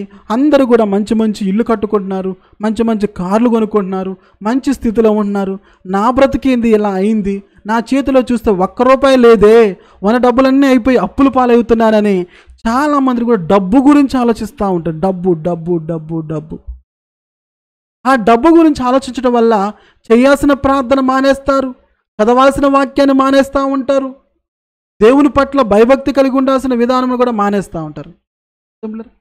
అది డబ్బు గురించి విచారించకూడదు. చాలామంది కూడా ఏమి తిందుమా, ఏమి తాగుదమా, ఏమి ధరించుకుందామా, వీటి గురించి చింతిస్తూ ఉంటారన్నమాట. పిల్లరా, చింతించకూడదు. నువ్వు చింతిస్తే, నేను చింతిస్తే, ఎవరైనా చింతిస్తే పిల్లరా, వారిలో ఉన్న వాక్యం ఏమైందో తెలుసా, అణిచివేయబడిద్ది అనమాట. అందుకే సాతాను కూడా వేసే ఆయుధం కూడా మన చింతించే విధంగా చేస్తాడు పిల్లరా. తెలుసా, నిన్ను ప్రశాంతంగా ఉండనివ్వడు. నువ్వు వాక్యం చదువుకున్నావు, బైబిల్ చదువుకున్నావు, లేకపోతే వాక్యం విన్నాము, దేవుళ్ళు ఎదుగుదాం, ప్రార్థన చేసుకున్నాం అనుకున్నావు అనుకో, ఆ టైంలో లేనిపోని ఆలోచనలు వస్తాయి. నా కొడుకు మారలేదే, నా కొడుకు మారలేదే, నా కూతురు మారలేదే, నా భర్త మారలేదే, నా పరిస్థితులు మారలేదే, నా సమస్యలు మారలేదే, నా కష్టాలు తొలగిపోలేదు, ఈ కష్టం ఎలా తొలగిపోద్ది, ఈ బాధ ఎలా తొలగిపోద్ది అని ఇక కూర్చొని ఒకటే ఆలోచన, ఒకటే ఆలోచన, ఒకటే ఆలోచన. ఎంతగా ఆలోచన అంటే తిండి తిప్పలు మానేసే అంతగా ఆలోచిస్తారు పిల్లరా చాలామంది. మీరు కూడా అలాగే ఉన్నారా?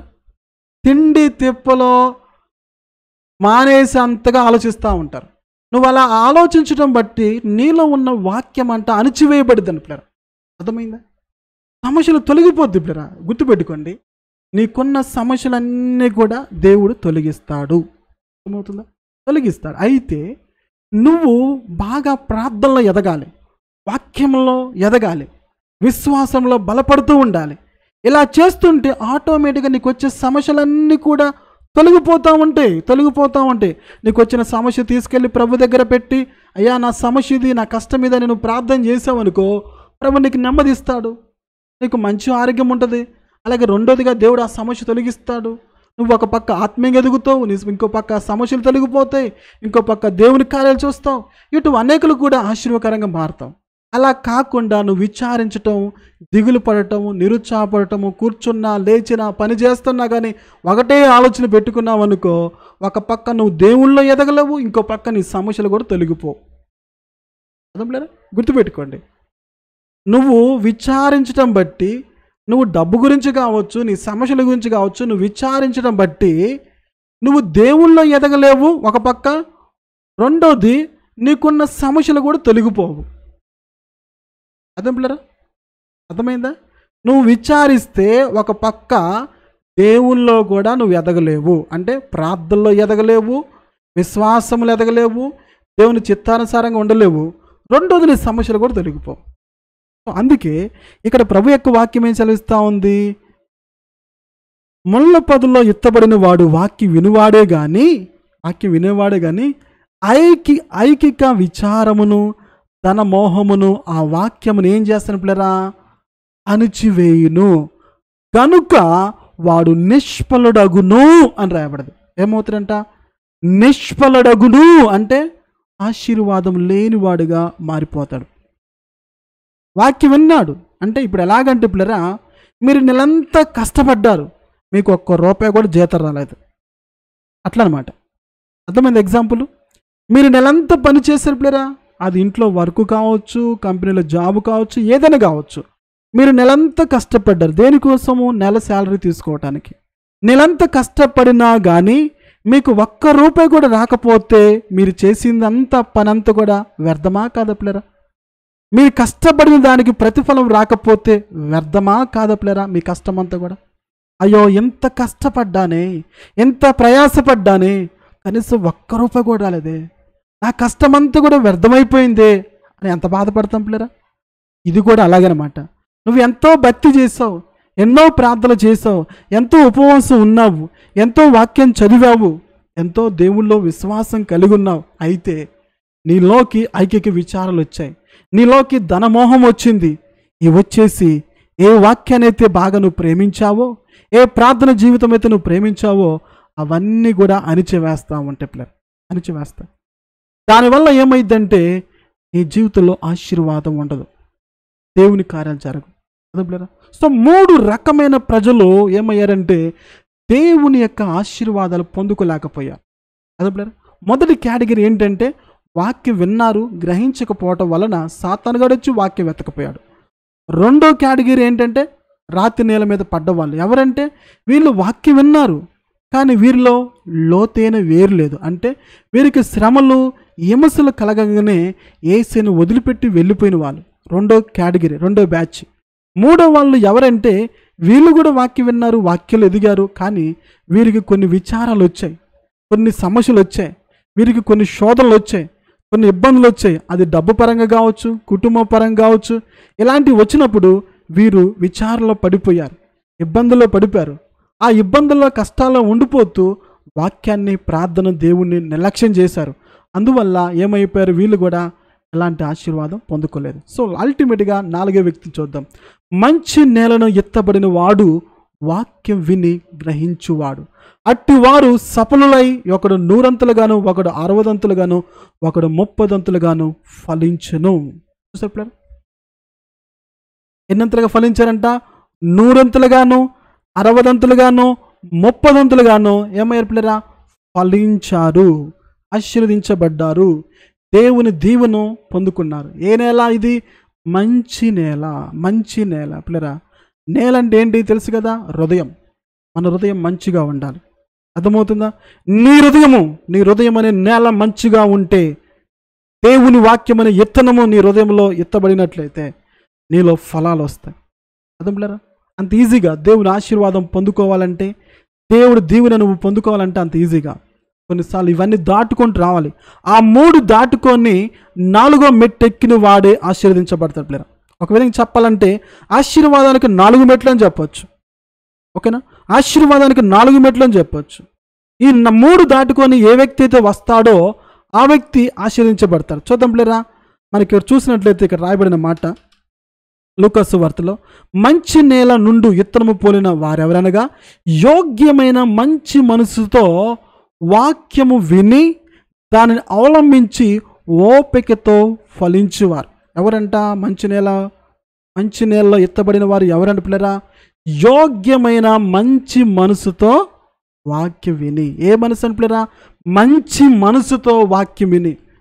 వాక్యం వినడానికి ఏ మనసు ఉండాలి? మంచి మనసు ఉండాలి నీలో. చెడ్డ మనసు ఉండకూడదు, అపవిత్రమైన మనసు ఉండకూడదు, సందేహముతో కూడిన మనసు నీలో ఉండకూడదు. మంచి మనసుతో నువ్వు వాక్యాన్ని ఏం చేయాలి పిల్లరా? వినాలి. మంచి మనసుతో, నా ప్రభు ఈరోజు నాతో మాట్లాడుతున్నాడు, నా ప్రభు ఈరోజు నాతో మాట్లాడే సిద్ధంగా ఉన్నాడు అన్న మంచి మనసు ఉండాలి పిల్లరా. మంచి మనసుతో వాక్యం వినాలి. దాని తర్వాత దానిని అవలంబించి, అంటే వాక్యాన్ని ప్రకారంగా నడుచుకొని ఏం చేసి వాక్యానుసారంగా నడుచుకోవాలి. వినడమే కాదు, వాక్యానుసారంగా నడుచుకోవాలి. వినటం ఉపయోగం పిల్లరా. నువ్వు వింటావు, నేను వింటా, అందరూ వింటారు.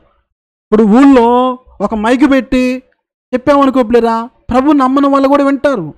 అవును కదా? హిందువులు ఉంటారు ఒక గ్రామంలో ఆ ఊర్లో మైకులు పెట్టాము, మైకులు పెట్టి ఊరంతా కూడా వినపడే చెప్పాము, రోజు చెబుతున్నాము. హిందువులు మారిపోతారా?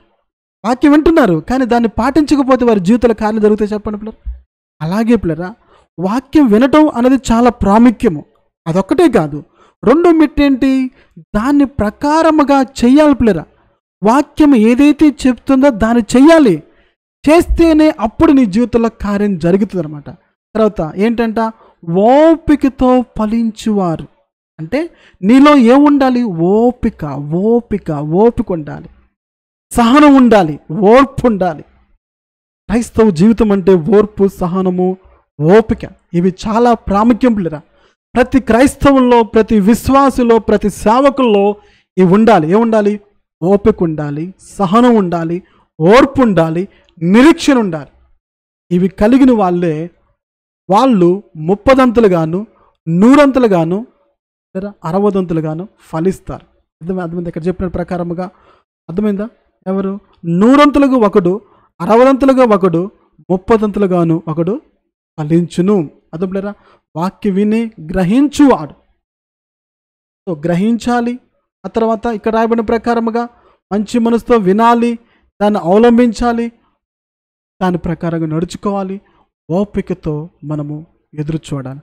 అప్పుడే పిల్లరా దేవుని యొక్క ప్రతి ఆశీర్వాదాన్ని మనం పొందుకుంటాం పిల్లరా.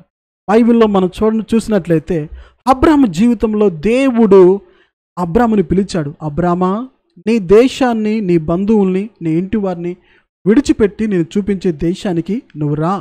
నేను గొప్ప జనముగా చేస్తాను, నిన్ను ఆశీర్వదిస్తాను, నిన్ను ఆశీర్వదించేవారు నేను ఆశీర్వదిస్తాను, నిన్ను శపించేవారు నేను శపిస్తాను, నీ సంతానాన్ని ఆకాశ నక్షత్రం వల్లే, ఇసుక రేణు వలె నేను చేస్తాను అని దేవుడు అబ్రాముకు చెప్పినప్పుడు అబ్రాము దేవుడు చెప్పినట్టుగానే నడుచుకున్నాడు పిల్లరా. అలా నడుచుకున్న తర్వాత అయితే దేవుడు పిలిచినప్పుడు అబ్రాము వయసు 75 సంవత్సరాలు.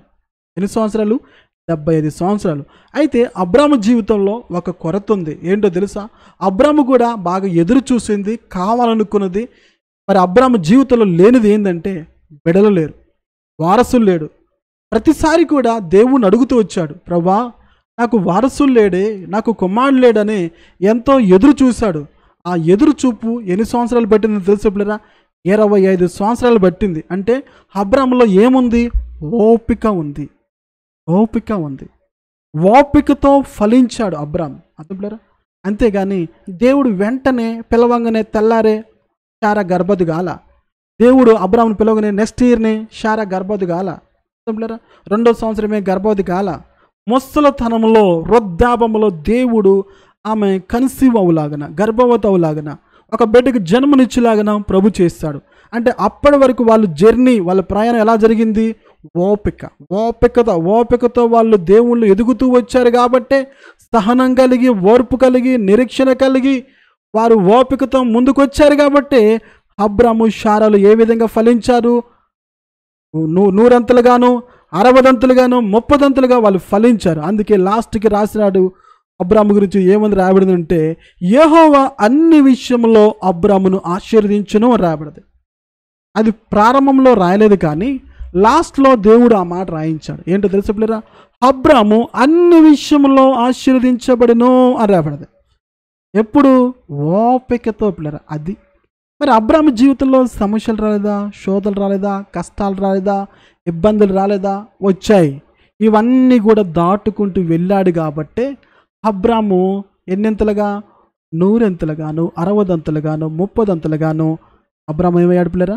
ఫలించాడు, ఆశీర్వదించాడు. ఇది మన జీవితంలో ఆశీర్వదించబడాలంటే 4వ మెట్టు. 3 మెట్లు దాటుకొని నువ్వు రాగలిగితే, ఈ 3 మెట్లు నువ్వు ఎక్కగలిగితే, 4వ మెట్టు నువ్వు అడుగు పెట్టితే 4వ మెట్లోనే నీకు ఆశీర్వాదం ఉంటుంది. అర్థం పిల్లరా?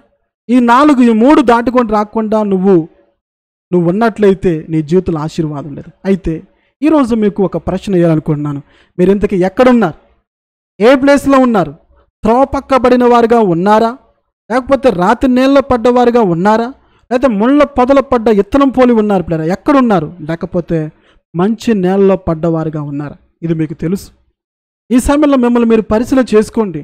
అయ్యా నిజమే, నేను ముళ్ళ పొదలో ఎత్తబడిన ఇత్తనము పోలు ఉన్నానయ్యా, నాలో ఐకిక విచారాలు ఉన్నాయి, నాలో ధనమోహములు ఉన్నాయి అని నువ్వు గుర్తించి గ్రహించి ఈ సమయంలో నువ్వు పరిశీలన చేసుకొని నీ తప్పిదము, నీ లోపములు, నీ ఐకిక విచారాన్ని నువ్వు విడిచిపెడితే నువ్వు 4వ మెట్టుకి ఎక్కగలుగుతావు. అప్పుడు నువ్వు 100 ప్రతిఫలం పొందుతావు. అలాగే 2వ మెట్టు రాతి నీళ్ళు. ఒకవేళ వాక్యం నిమిత్తము శ్రమలు హింసలు కలుగుతున్నాయని దేవుని వదిలిపెడుతున్నావా?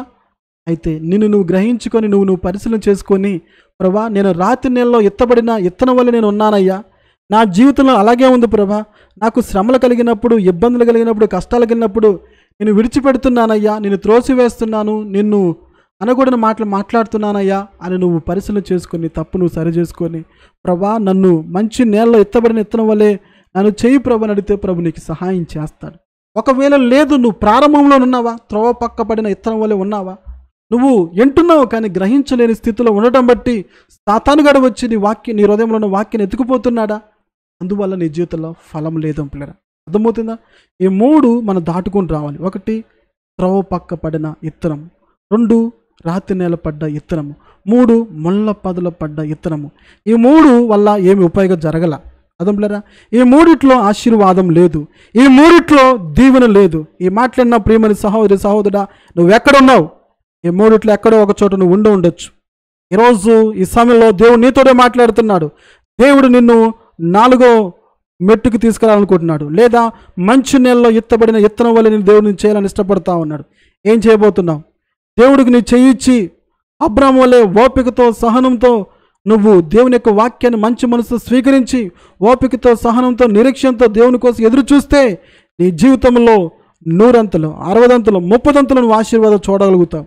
లేకపోతే త్రోవ పక్క పడిన వారి వలన ఉంటే నీ జీవితంలో ఎలాంటి ఉపయోగం ఉండదు ప్రియమైన సహోదరుడా. లేకపోతే రాత్రి నీళ్ళలో ఎత్తబడిన ఇత్తనం వలన ఉన్నట్లయితే నీ జీవితంలో శ్రమలు కష్టాలు వచ్చినాయని దేవుని వదిలిపెడితే నీ జీవితంలో దేవునికి ఆశీర్వాదం చూడలేవు. అలాగే 3వదిగా విచారాలు, ధనమోహము ఇలాంటి నీ జీవితంలోకి వచ్చినట్లయితే నీలో ఉన్న వాక్యాన్ని అణిచివేసి దేవుని యొక్క ఆశీర్వాదం పొందుకోకుండా కోల్పోతాం. పిల్లరా, ఈ సమయంలో మిమ్మల్ని మీరు పరిశీలన చేసుకోండి. దయచేసి ఏ ఒక్కరు కూడా వెళ్ళవద్దు పిల్లరా. లైవ్లో ఉండండి. మీరు ఉంటే మీ బ్రతుకులు మారుతాయి, మీ జీవితాలు మారుతాయి పిల్లరా. దేవుడు ఇంతవరకు మీతో ఇంత స్పష్టంగా మాట్లాడుతూ వచ్చాడు. ఇప్పటికి కూడా మీరు నిర్లక్ష్యం చేస్తే బహుశా మీరు ఏదో ఒక స్థలంలో ఏదో ఒక ఇత్తనము పోలిన వారిగా మీరు ఉన్నారు. అది మీకు తెలుసు. ఈరోజు ఈ సమయంలో మిమ్మల్ని మీరు సరి చేసుకుంటే, ప్రభు కృప కొరకు వేడుకుంటే ప్రభు మీకు సహాయం చేస్తాడు.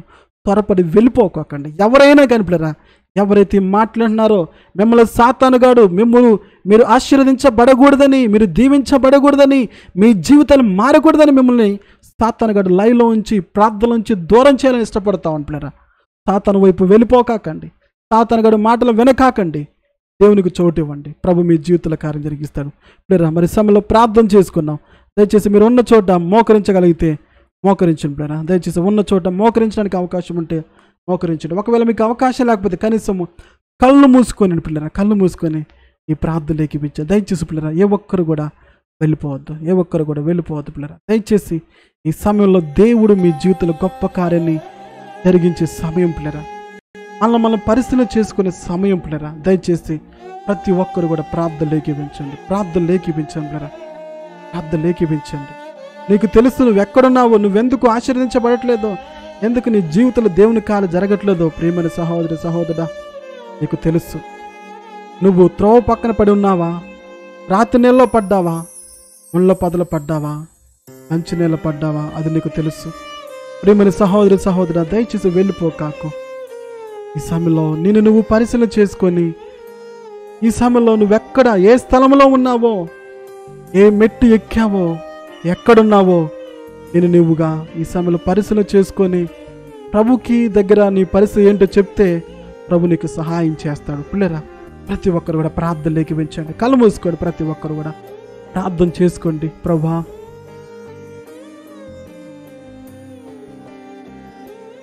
ప్రార్థన చేసుకోండి పిల్లరా. అడగండి ఈ సమయంలో. ప్రభా, నిజమేనయ్యా, వాక్యమైతే వింటున్నాను కానీ గ్రహించలేని స్థితిలో ఉన్నాను ప్రభా. వాక్యమైతే వింటున్నానయ్యా, నేను వాక్యమైతే వింటున్నాను ప్రభా. ప్రతిరోజు వాక్యం వింటున్నాను కానీ నేను గ్రహించలేకపోతున్నాను ప్రభా. గ్రహించలేని స్థితిలో ఉన్న నన్ను, నా హృదయంలో ఉన్న నీ వాక్యాన్ని సాతానుగాడు ఎత్తకపోతున్నాడు. అందుకే నా జీవితంలో ఆశీర్వాదం లేదు, అందుకే నా జీవితంలో దీవెన లేదయ్యా ప్రభా. గ్రహించే స్థితిలో నన్ను నిలబెట్టయ్యా. ఎంతకాలం నీ వాక్యాన్ని విన్నాను కానీ నేను గ్రహించలేని స్థితిలో ఉన్నాను ప్రభా. గ్రహించే హృదయాన్ని నాకు ఇవ్వండి అని అడగండి పిల్లరా. ఒకవేళ మీరు వాక్యం వింటున్నారు కానీ గ్రహించలేని స్థితిలో ఉన్నారేమో ప్రియమైన సహోదరుడా, ప్రభుని అడుగు. నువ్వు గ్రహించకపోతే సాతానుగాడు నీ హృదయంలో వాక్యాన్ని ఎత్తకపోతాడు. ప్రియమైన సహోదరుడా, వాక్యాన్ని వింటున్నావా? వాక్యాన్ని పెడచెవిని పెడుతున్నావా? వాక్యాన్ని త్రోసివేస్తున్నావా? నీ జీవితాన్ని మార్చే వాక్యాన్ని నువ్వు త్రోసివేస్తే, వాక్యాన్ని నెట్టివేస్తే, ఆ వాక్యాన్ని గ్రహించకపోతే సాతానుగాడు నీ హృదయంలోకి వస్తాడు. నీ హృదయంలో ఉన్న వాక్యాన్ని ఎత్తకపోతాడు. ఒకవేళ ఆ వాక్యాన్ని నువ్వు త్రోసివేస్తే నీ జీవితంలో ఎలా ఆశీర్వాదం పొందుకుంటావు? ప్రియమైన సహోదరుడా, పిల్లరా, దయచేసి ఒకవేళ మీరు వాక్యానికి చెవి అగ్గలేదేమో, వాక్యాన్ని పెడచెవిని పెట్టారేమో, వాక్యాన్ని కాదన్నారేమో, ప్రియమైన సహోదరుడా, ప్రభు దగ్గర అడగండి. అవునయ్యా, నేను ఎంతకాలం నీ వాక్యానికి చోటు ఇవ్వలేదయ్యా. నీ వాక్యం అయితే చదువుతున్నాను కానీ, వాక్యం అయితే వింటున్నాను కానీ నేను గ్రహించలేకపోతున్నానయ్యా. ఏదో వాక్యం వింటున్నానని పేరైతే ఉంది కానీ, ఏదో నేను నమ్ముకున్నానని పేరైతే ఉంది కానీ ప్రభా, వాక్యాన్ని గ్రహించలేని స్థితిలో ఉన్నానయ్యా. గ్రహించే మనసు నాకు ఇవ్వయ్యా, గ్రహించే హృదయం నాకు ఇవ్వయ్యా ప్రభా. నేను గ్రహించలేకపోతున్నానయ్యా. వాక్యం అయితే వింటున్నాను కానీ నాకు ఆ గ్రహింపు లేదయ్యా. నాకు సహాయం చేయండి అయ్యా. నాలో ఉన్న వాక్యాన్ని సాతానుగాడు ఎత్తకపోతున్నాడయ్యా. అందుకే నాలో అల్ప విశ్వాసము, అందుకే నాలో అనుమానము, అందుకే నాలో సందేహాలు, అందుకేనయ్యా నేను నీ మీద ఆధారపడలేకపోతున్నాను. అందుకే యేసయ్యా నీ వైపు చూడలేకపోతున్నానని ఈ సమయంలో పిల్లరా ప్రభుతో చెప్పండి. ప్రభా, ఈ వాక్యాన్ని ఎన్నోసార్లు నేను పెడచెవిని పెట్టాను. నేను ఈ వాక్యాన్ని ఎన్నోసార్లు పెడచెవిని పెట్టానయ్యా. నా పనులే చూసుకున్నాను కానీ నీ వాక్యం నిర్లక్ష్యం చేశాను. నీ వాక్యాన్ని పక్కన పెట్టేశాను ప్రభా. నా జీవితాన్ని మార్చే, నా కుటుంబాన్ని మార్చే, నా స్థితిగతులను మార్చే నీ పరిశుద్ధమైన వాక్యాన్ని, నీ విలువైన వాక్యాన్ని, శక్తి కలిగిన వాక్యాన్ని, నా బ్రతుకును మార్చే వాక్యాన్ని త్రోసివేశానయ్యా. నన్ను క్షమించు ప్రభా అని అడగండి పిల్లరా. క్షమించమని అడగండి ఈ సమయంలో. ఎన్నిసార్లు నువ్వు వాక్యాన్ని నిర్లక్ష్యం చేయలేదు, ఎన్నిసార్లు వాక్యాన్ని పెడచెవిన పెట్టలేదు, ఎన్నిసార్లు లైన్ నుండి వెళ్ళిపోలేదు ప్రియమైన సహోదరుడా. నీకు తెలుసు ఆ విషయం ఏంటో. అయితే ఈ సమయంలో ప్రభు దగ్గర యథార్థంగా ఒప్పుకో. అవునయ్యా, నేను చేసింది తప్పేనయ్యా, నేను చేసింది నాది తప్పేనయ్యా, నా అవిధేయతేనయ్యా, నాలో తప్పుందయ్యా, నన్ను క్షమించేసయ్యని ఈ సమయంలో పిల్లరా ప్రభు దగ్గర క్షమాపణ అడగండి. ప్రభు మీకు సహాయం చేస్తాడు. అవునయ్యా, నేను చేసింది తప్పేనయ్యా, నా జీవితాన్ని మార్చే, నా బ్రతుకును మార్చే, నా కుటుంబాన్ని కట్టే, నా బిడ్డలు మార్చే నీ వాక్యాన్ని నేను పెడచెవిన పెట్టానయ్యా. నా భర్తను మార్చే, నా జీవితాన్ని మార్చే నీ వాక్యాన్నే నేను నిర్లక్ష్యం చేశానయ్యా. అందుకే ఈరోజు నా జీవితంలో ఆశీర్వాదం లేదయ్యా. అందుకే యేసయ్యా నా జీవితంలో నెమ్మది లేదయ్యా. అందుకే యేసయ్యా నా జీవితంలో స్వస్థత లేదయ్యా. అందుకే నా బిడ్డలు మారట్లేదయ్యా. అందుకే నేను ఎంత ప్రార్థన చేసిన నా ప్రార్థనకి ప్రతిఫలం రావట్లేదయ్యా. ప్రేమైన సహోదరా, ప్రభు దగ్గర చెప్పు యథార్థంగా నీ లోపాన్ని, నీ తప్పిదమును ప్రభు దగ్గర ఒప్పుకో ఈ సమయంలో. అవును యేసయ్యా, నిజమే ప్రభా, అవునయ్యా, ఈరోజు నువ్వు నాతో చెప్పిన ప్రకారముగా నేను ఉన్నానయ్యా అని పిల్లరా ప్రభు దగ్గర యథార్థంగా నీ లోపాన్ని ఒప్పుకుంటే ప్రభు క్షమించి, ప్రభు కృప కొరకు కోరుకుంటే ప్రభు నీకు సహాయం చేస్తాడు. ప్రభా, నన్ను క్షమించయ్యా, ఎన్నడూ కూడా నీ వాక్యాన్ని త్రోసివేయను, ఎన్నడూ కూడా నీ వాక్యాన్ని నెట్టివేనయ్యా. నీ వాక్యానికి నేను సమయాన్ని ఇస్తాను, నీ వాక్యానికి నేను చెవియొగ్గి వింటానయ్యా. గ్రహించే మనసు నాకు ఇవ్వయ్యా. వాక్యం అయితే చదువుతున్నానే కానీ, వింటున్నాను కానీ గ్రహించలేని స్థితిలో ఉన్నానయ్యా. ప్రభా, గ్రహించే మనసు నాకు ఇవ్వమని అడగండి. అలాగే పిల్లరా, రాతి నేల మీద ఎత్తబడిన విత్తనము, వారు వాక్యం విన్నారు, శ్రమ కలిగింది, హింస కలిగింది, అభ్యంతరపడ్డారు. ప్రేమని సహోదరుడా, ఒకవేళ నీకు కూడా శ్రమలు వస్తున్నప్పుడు, నీకు కూడా హింస కలుగుతున్నప్పుడు, నీకు కూడా కష్టాలు వస్తున్నప్పుడు నువ్వు కూడా అభ్యంతరపడుతున్నావా? యేసు ప్రభా, నేను నమ్ముకుంటే ఏంటయ్యా ఈ శోధనలో, నేను నమ్ముకుంటే ఎందుకయ్యా ఈ కష్టాలు, అందరూ బాగున్నారే, నా జీవితం ఎందుకు ఇలా అవుతుంది, అందరి కుటుంబాలు బాగున్నాయి కదా, నా కుటుంబం ఎందుకు అవుతుంది, నీకు అన్ని చేస్తున్నాను కదయ్యా, నా బిడ్డలు ఎందుకు ఇలా అవుతున్నారని ప్రేమని సహోదరా, నువ్వు కూడా యేసయ్య విషయమై అభ్యంతరపడుతున్నావా? నువ్వు కూడా సందేహిస్తున్నావా? నువ్వు కూడా యేసయ్య విషయమై అనుమానిస్తున్నావా? నీకొచ్చే కష్టాలు బట్టి, నీకొస్తున్న శోధనలు బట్టి, నీకున్న శ్రమలు బట్టి నువ్వు కూడా యేసయ్యని సందేహిస్తున్నావా? ప్రేమని సహోదరా, దయచేసి సందేహించకాకు. ప్రభు నీకు సహాయం చేస్తాడు. నీ కష్టాల్లో, నీ శ్రమలో, నీ బాధల్లో, నీ అవమానంలో, నీ నిందల్లో, నీ అనారోగ్యంలో ప్రభు నీకు తోడుగా ఉంటాడు. నిన్ను ఆయన ఎన్నడూ విడిచిపెట్టాడు ప్రియమని సహోదరా. కానీ నువ్వు ఆయన వదిలిపెట్టకాకు, ఆయన దూరం చేసుకోకాకు. నీకు వస్తున్న కష్టాల వైపు చూడకుండా నిన్ను కష్టాల నుంచి విడిపించే దేవుని వైపు చూడు. నీ శ్రమల నుండి బయటికి తీసుకొచ్చే యేసయ్య వైపు చూడు. దూరం వెళ్ళిపోకాకు. సాతానుగాడు వచ్చి నీతో చెప్తూ ఉంటాడు, నువ్వు నమ్ముకున్నా కదా, యేసయ్య నీ జీవితంలో ఏం చేశాడు, అందరూ బాగున్నారు కదా, అందరూ సంతోషంగా ఉన్నారు కదా, అందరూ ఆరోగ్యంగా ఉన్నారు కదా, అందరూ ఆర్థికంగా బాగున్నారు కదా, నువ్వు యేసయ్య నమ్ముకున్నావు, ఏం బాగుపడ్డావు, ఏం కలిసి వచ్చింది, నీ సమస్యలు పోయాయా, నీ కష్టాలు తొలగిపోయాయా, నీ నిందలు తొలగిపోయాయా, నీ అవమానాలు తొలగిపోయాయా, నీకు సమృద్ధి ఉందా, నీ భర్త మారాడా, నీ బిడ్డలు మారారా అని సాతానుగాడు నీ దగ్గరకు వచ్చి చెబుతా ఉంటాడు. ప్రియమైన సహోదరా, దయచేసి సాతాను మాట వినకాకు, సాతాను మాట వినకాకు. ప్రియమైన సహోదరా, సాతాను మాట విని దేవునికి దూరం కాకాకు. సాతాను మాట విని యేసయ్యని ద్వేషించకాకు. సాతాను మాట విని యేసయ్యకి దూరం అవ్వకాకు. ప్రియమైన సహోదరా, నిన్ను దేవునికి దూరం చేయడమే సాతానుగాడి యొక్క ఉద్దేశము. సాతానుగాడు దేవుని దూరం చేసి నీ జీవితాన్ని పాడు చేయాలని, నీ కుటుంబాన్ని నాశనం చేయాలని వాడు సాతానుగాడు తిరుగుతూ ఉన్నాడు.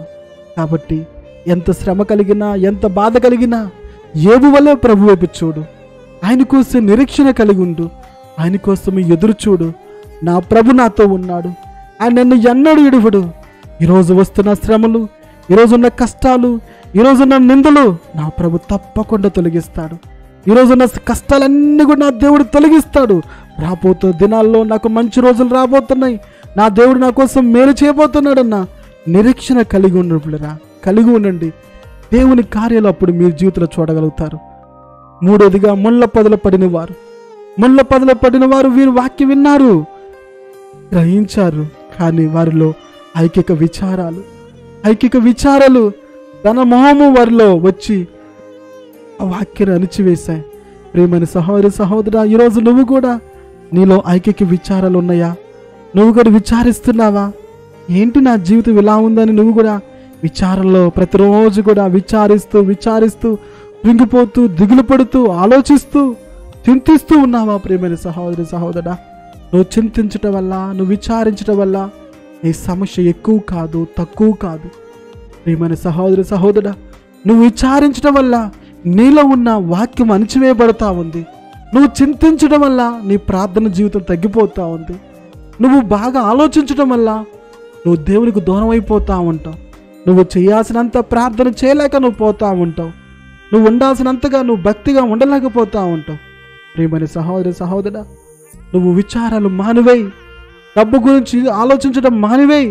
అయ్యో, డబ్బు ఎలా సంపాదించాలి, నా అప్పులు ఎలా తొలగిపోతే, నాకు డబ్బు లేదే అన్న విధంగా మీరు ఆ విధంగా ఆలోచించకాకండి.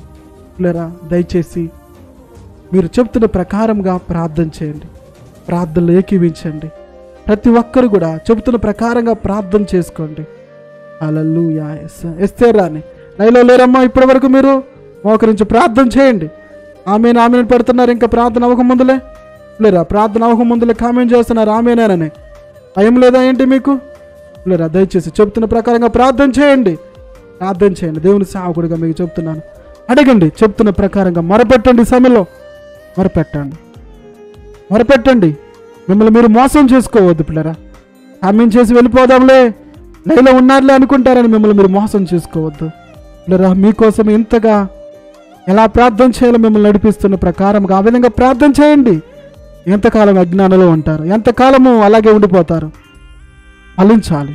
మంచి నేలలో ఎత్తబడిన ఇత్తనం వల్ల నేను ఉండాలయ్యా ప్రభా. నేను మంచి నేలలో ఎత్తబడిన ఇత్తనం పోలు నేను ఉండాలయ్యా ప్రభా. నేను ఉండాలయ్యా, నాకు సహాయం చేయండి అయ్యా ప్రభా. ఓపిక కలిగి, సహనం కలిగి ప్రభా, నేను 100 30 60 ఫలించే వానిగా నేను ఉండాలయ్యా. నాకు సహాయం చేయమని అడగండి పిల్లరా. ప్రభా, నాకు యోగ్యమైన మంచి మనసు నాకు ఇవ్వండి అయ్యా. యోగ్యమైన మంచి మనసు ఇవ్వమని అడగండి పిల్లరా. యోగ్యమైన మంచి మనసు నాకు ఇవ్వమని అడగండి పిల్లరా. అడగండి ప్రభా. ఓపికతో నేను ఫలించేదానిగా నేను ఉండాలయ్యా ప్రభా. నీ వాక్య ప్రకారం నడుచుకునే జీవితం నాకు ఇవ్వండి అయ్యా. ఎన్ని సమస్యలు వచ్చినా, ఎన్ని కష్టాలు వచ్చినా, ఎన్ని ఇబ్బందులు వచ్చినా ప్రభా, నేను ఓపికతో ఫలించేదానిగా నేను ఉండాలయ్యా. అయ్యా, సమస్యలు వస్తున్నాయని, ఇబ్బందులు వస్తున్నాయని ప్రభా, నేను నీకు దూరం కాకుండా నాకు సహాయం చేయండి. నాకు ప్రార్థన జీవితం తగ్గకూడదయ్యా. వాక్యం చదవటం మానకూడదయ్యా ప్రభా. ఇంకా నీలో నేను ఎదగాలి, ఇంకా నీలో బలపడాలి. నేను 30 60 100 ఫలించే వాడిగా నేను ఉండాలయ్యా. అలా వ్యక్తిగా నన్ను చేయి ప్రభా. నేను ఫలించి ఆశీర్వదించబడి అనేకులకు దీవెనకరంగా మారాలని ఇష్టపడుతున్నానయ్యా ప్రభా. నన్ను చేయవా. నేను ఫలించకుండా నాలో ఉన్న ప్రతి బలహీనతలు తొలగించండి, నాలో ఉన్న లోపాలన్నీ తొలగించండి అయ్యా అని అడగండి పిల్లరా. అడగండి పిల్లరా. అలా అడుగుతూ ఉండండి. ఈ సమయంలో మీకోసం ప్రార్థిస్తాను. అలా ప్రభుని అడుగుతూ ఉండండి పిల్లరా. మీకోసం ప్రార్థిస్తూ ఉంటాను. ప్రార్థన. మహాపరిశుద్ధుడా, ప్రేమ కనికరము గల పరమ తండ్రి యేసు ప్రభా, నీకు వందనాలయ్యా, నీకు స్తోత్రములు, నీకు మహిమ ఘనత ప్రభావములు చెల్లుగాక ప్రభా. ఇంతవరకు నీ వాక్యంతో మా అందరితో మాట్లాడుతూ వచ్చావు, అందుకు వందనాలు ప్రభా. అయ్యా, ఇత్తువాని ఉపవాని గురించి చెబుతూ వచ్చారయ్యా. 4 స్థలాలు చెప్పారయ్యా. త్రవ్వ పక్కన పడిన వారు, ముళ్ళ పొదల పడిన వారు, రాతి నేల పడిన వారు మంచి నేల మీద పడిన వారి గురించి మీరు మాకు చెబుతూ వచ్చారయ్యా.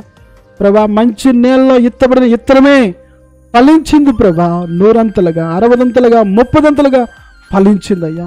ప్రభు, పక్కన పడిన వారు వారి వాక్యం అయితే విన్నారు కానీ గ్రహించకపోవడం వల్ల సాతానుగాడు వచ్చి వాక్యాన్ని ఎత్తుకుపోయాడు.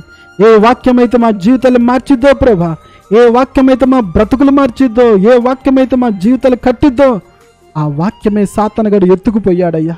ప్రభా, ఈ సభలో ఎందరైతే వాక్యమైతే వింటున్నారు కానీ గ్రహించలేని స్థితిలో ఉన్నారు ప్రభా. అయ్యా, వారు గ్రహించకపోవటం వల్ల సాతానుగాడు వారి హృదయంలో ఉన్న వాక్యాన్ని ఎత్తుకుపోతున్నాడయ్యా, ఎత్తుకుపోతున్నారు. అందుకే వారి జీవితాలు మారట్లేదు, అందుకే వారికి ఉన్న అనారోగ్య సమస్యలు తొలగిపోవట్లేదు, అందుకే వాళ్ళ జీవితాలు మారట్లేదు, అందుకే వారి జీవితంలో ఉన్న సమస్యలు తొలగిపోవట్లేదయ్యా. నీ వాక్యమే వారి జీవితంలో లేకపోతే నీ కార్యాలు ఎలా జరుగుతాయి వారి జీవితంలో ప్రభా? అయ్యా, ఇది మొదలుకొని ఎవరెవరైతే గ్రహించలేని స్థితిలో ఉంటున్నారో ప్రభా, గ్రహించే నేత్రాలు దయచేయండి అయ్యా. వారి నేత్రాలు తెరవండి అయ్యా, వారి ఆత్మ నేత్రాలు తెరవండి. ఇది మొదలుకొని నీ బిడ్డలు నీ వాక్యాన్ని గ్రహించగల మనసునివ్వండి అయ్యా. వారి ఇనుమట్టు వారికి ఉండకుండా విన్న వాక్యాన్ని గ్రహించే హృదయాలు వారికి దయచేయండి అయ్యా. ప్రభా, ఇంతకాలం నీ బిడ్డలు గ్రహించలేని స్థితిలో లేకపోవడం వలనే వారి జీవితంలో ఎలాంటి ఆశీర్వాదం లేదయ్యా, ఆశీర్వాదం లేదు ప్రభా. ఎవరెవరైతే గ్రహించలేకపోతున్నారో గ్రహించే హృదయాలు యేసు నామములో ఈ ప్రార్థనలు ఏకీపిస్తున్న ప్రతి ఒక్కరికి దయచేయబడును గాక. వారి నేత్రాలు తెరబడును గాక. ప్రతి అపవాది క్రియలన్నీ కూడా యేసు శక్తి గల నామంలో ఇప్పుడు తొలగిపోవును గాక. ప్రభా, ఈ సభలో ఎత్తబడిన వాక్యాన్ని దుష్టుడు ఎత్తకపోవాలని చూస్తుండగా ప్రతి దుష్ట క్రియలన్నీ కూడా యేసు నామములో లయపరచబడును గాక. తండ్రి, దుష్టుని క్రియలన్నీ లయపరచండి. ఈ దినం ఎత్తబడిన వాక్యముని బిడ్డల హృదయంలో ఫలింపచేయబడుతున్నాను ప్రభా. ప్రతి ఒక్కరికి గ్రహించే హృదయాలు దయచేయబడుతున్నాం ప్రభా. అంతేకాదయ్యా, నీ వాక్యం నిమిత్తము శ్రమ కలిగినప్పుడు, నింద కలిగినప్పుడు, అవమానం కలిగినప్పుడు ప్రభా, నేను విడిచిపెట్టేవారుగా ఉండకుండా శ్రమలో కూడా, కష్టంలో కూడా, నిందలో కూడా, అవమానంలో కూడా నిన్ను కలిగి ఉండులాగిన సహాయం చేయమని అడుగుచున్నానయ్యా. కృపగల దేవుడు నువ్వే, దయగల దేవుడు నువ్వే, కనికరమ గల దేవాతి దేవుడు నువ్వే ప్రభా. అయ్యా, శ్రమలు వస్తున్నాయని, కష్టాలు వస్తున్నాయని అభ్యంతర పడకుండా సహాయం చేయండి అయ్యా. ఎవరెవరైతే అభ్యంతర పడుతున్నారో ప్రభా, ఏంటి నేను నమ్ముకుంటే కష్టాలు, నేను నమ్ముకుంటే శోధనలు, ఎందుకు ఈ అనారోగ్య సమస్యలు, ఎందుకు ఈ అప్పుల బాధలు, ఎందుకు ఈ అవమానాలని ఎవరెవరైతే ప్రశ్నిస్తున్నారో అటువంటి మనస్సు ఇప్పుడు యేసు నామములో వారి నుండి తొలగిపోను గాక. నీ రక్తము వారిలోకి ప్రోక్షించబడును గాక. అయ్యా, అటువంటి మనసు తీసేయండి ప్రభా. ఎందుకంటే అటువంటి మనసు ఫలింప చేయకుండా చేసే మనసు అయ్యా. అలాగే ప్రభా, ఇంకా ఎవరిలైతే ఐకిక విచారాలు ఉన్నాయో ప్రభా, అయ్యా, ఈ దేని గురించి ప్రతిరోజు కూడా చింతించడమే వారి పని, ఎప్పుడు కూడా విచారించడమే వారి పనిగా ఎవరెవరైతే ఉంటున్నారు ప్రభా, వారి హృదయంలో ప్రతి విచారము కూడా యేసు శక్తి గల నామములో తొలగిపోనుగాక. వారి హృదయంలో ప్రతి విచారం ఇప్పుడే నజరుడైన యేసు నామములో వారి హృదయంలో తొలగిపోనుగాక. అయ్యా, ప్రతి విషయంలో కూడా నా దేవుడు నాతో ఉన్నాడు, నా ప్రభు నాతో ఉన్నాడు, నేను దేని గురించి చింతించను. నా ప్రభు నాతో ఉన్నాడు, నా ప్రభు నా సమస్యను తొలగిస్తాడు, నా ప్రభు నా భర్తను మారుస్తాడు, నా ప్రభు నా బిడ్డను మారుస్తాడు, నా ప్రభు నన్ను స్వస్థపరుస్తాడు, నా ప్రభు నా జీవితాన్ని మారుస్తాడన్న విశ్వాసము ప్రతి ఒక్కరిలో కలుగు చేసి మంచి నేల మీద ఎత్తబడిన ఇత్తనము పోలి ఓపికతో, సహనముతో, మంచి మనసుతో వాక్యము అంగీకరించి అయ్యా, 100 30 60 నీ బిడ్డలు ఫలించేవారిగా ప్రతి ఒక్కరిని కూడా చేయమని ప్రార్థిస్తున్నానయ్యా. ఈ దినం ఎత్తబడిన వాక్యము ప్రభా, నీ బిడ్డల హృదయాల్లో ఫలింపజేయండి అయ్యా. ఎత్తబడిన వాక్యము 100 ప్రతిఫలం రావాలయ్యా. అయ్యా, నీకు చెప్పబడిన వాక్యం అర్థం కాకూడదయ్యా. ఎందరైతే ప్రార్థనలు ఏకీపిస్తున్నారో ప్రభా, వారందరూ కూడా ఫలించాలి ప్రభా. 100 ప్రతిఫలం వారికి ఇవ్వండి, 60 ప్రతిఫలం వారికి ఇవ్వండి అయ్యా. 30 ప్రభా, నీ బిడ్డలందరూ కూడా ఫలించాలయ్యా.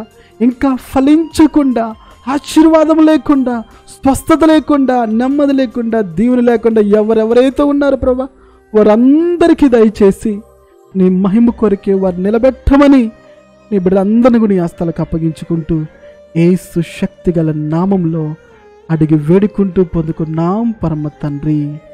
ఆమేన్, ఆమేన్. ఓకే, ప్రైజ్ పిల్లరా దయచేసి లైవ్లో ఉంటాం, ప్రయత్నించండి.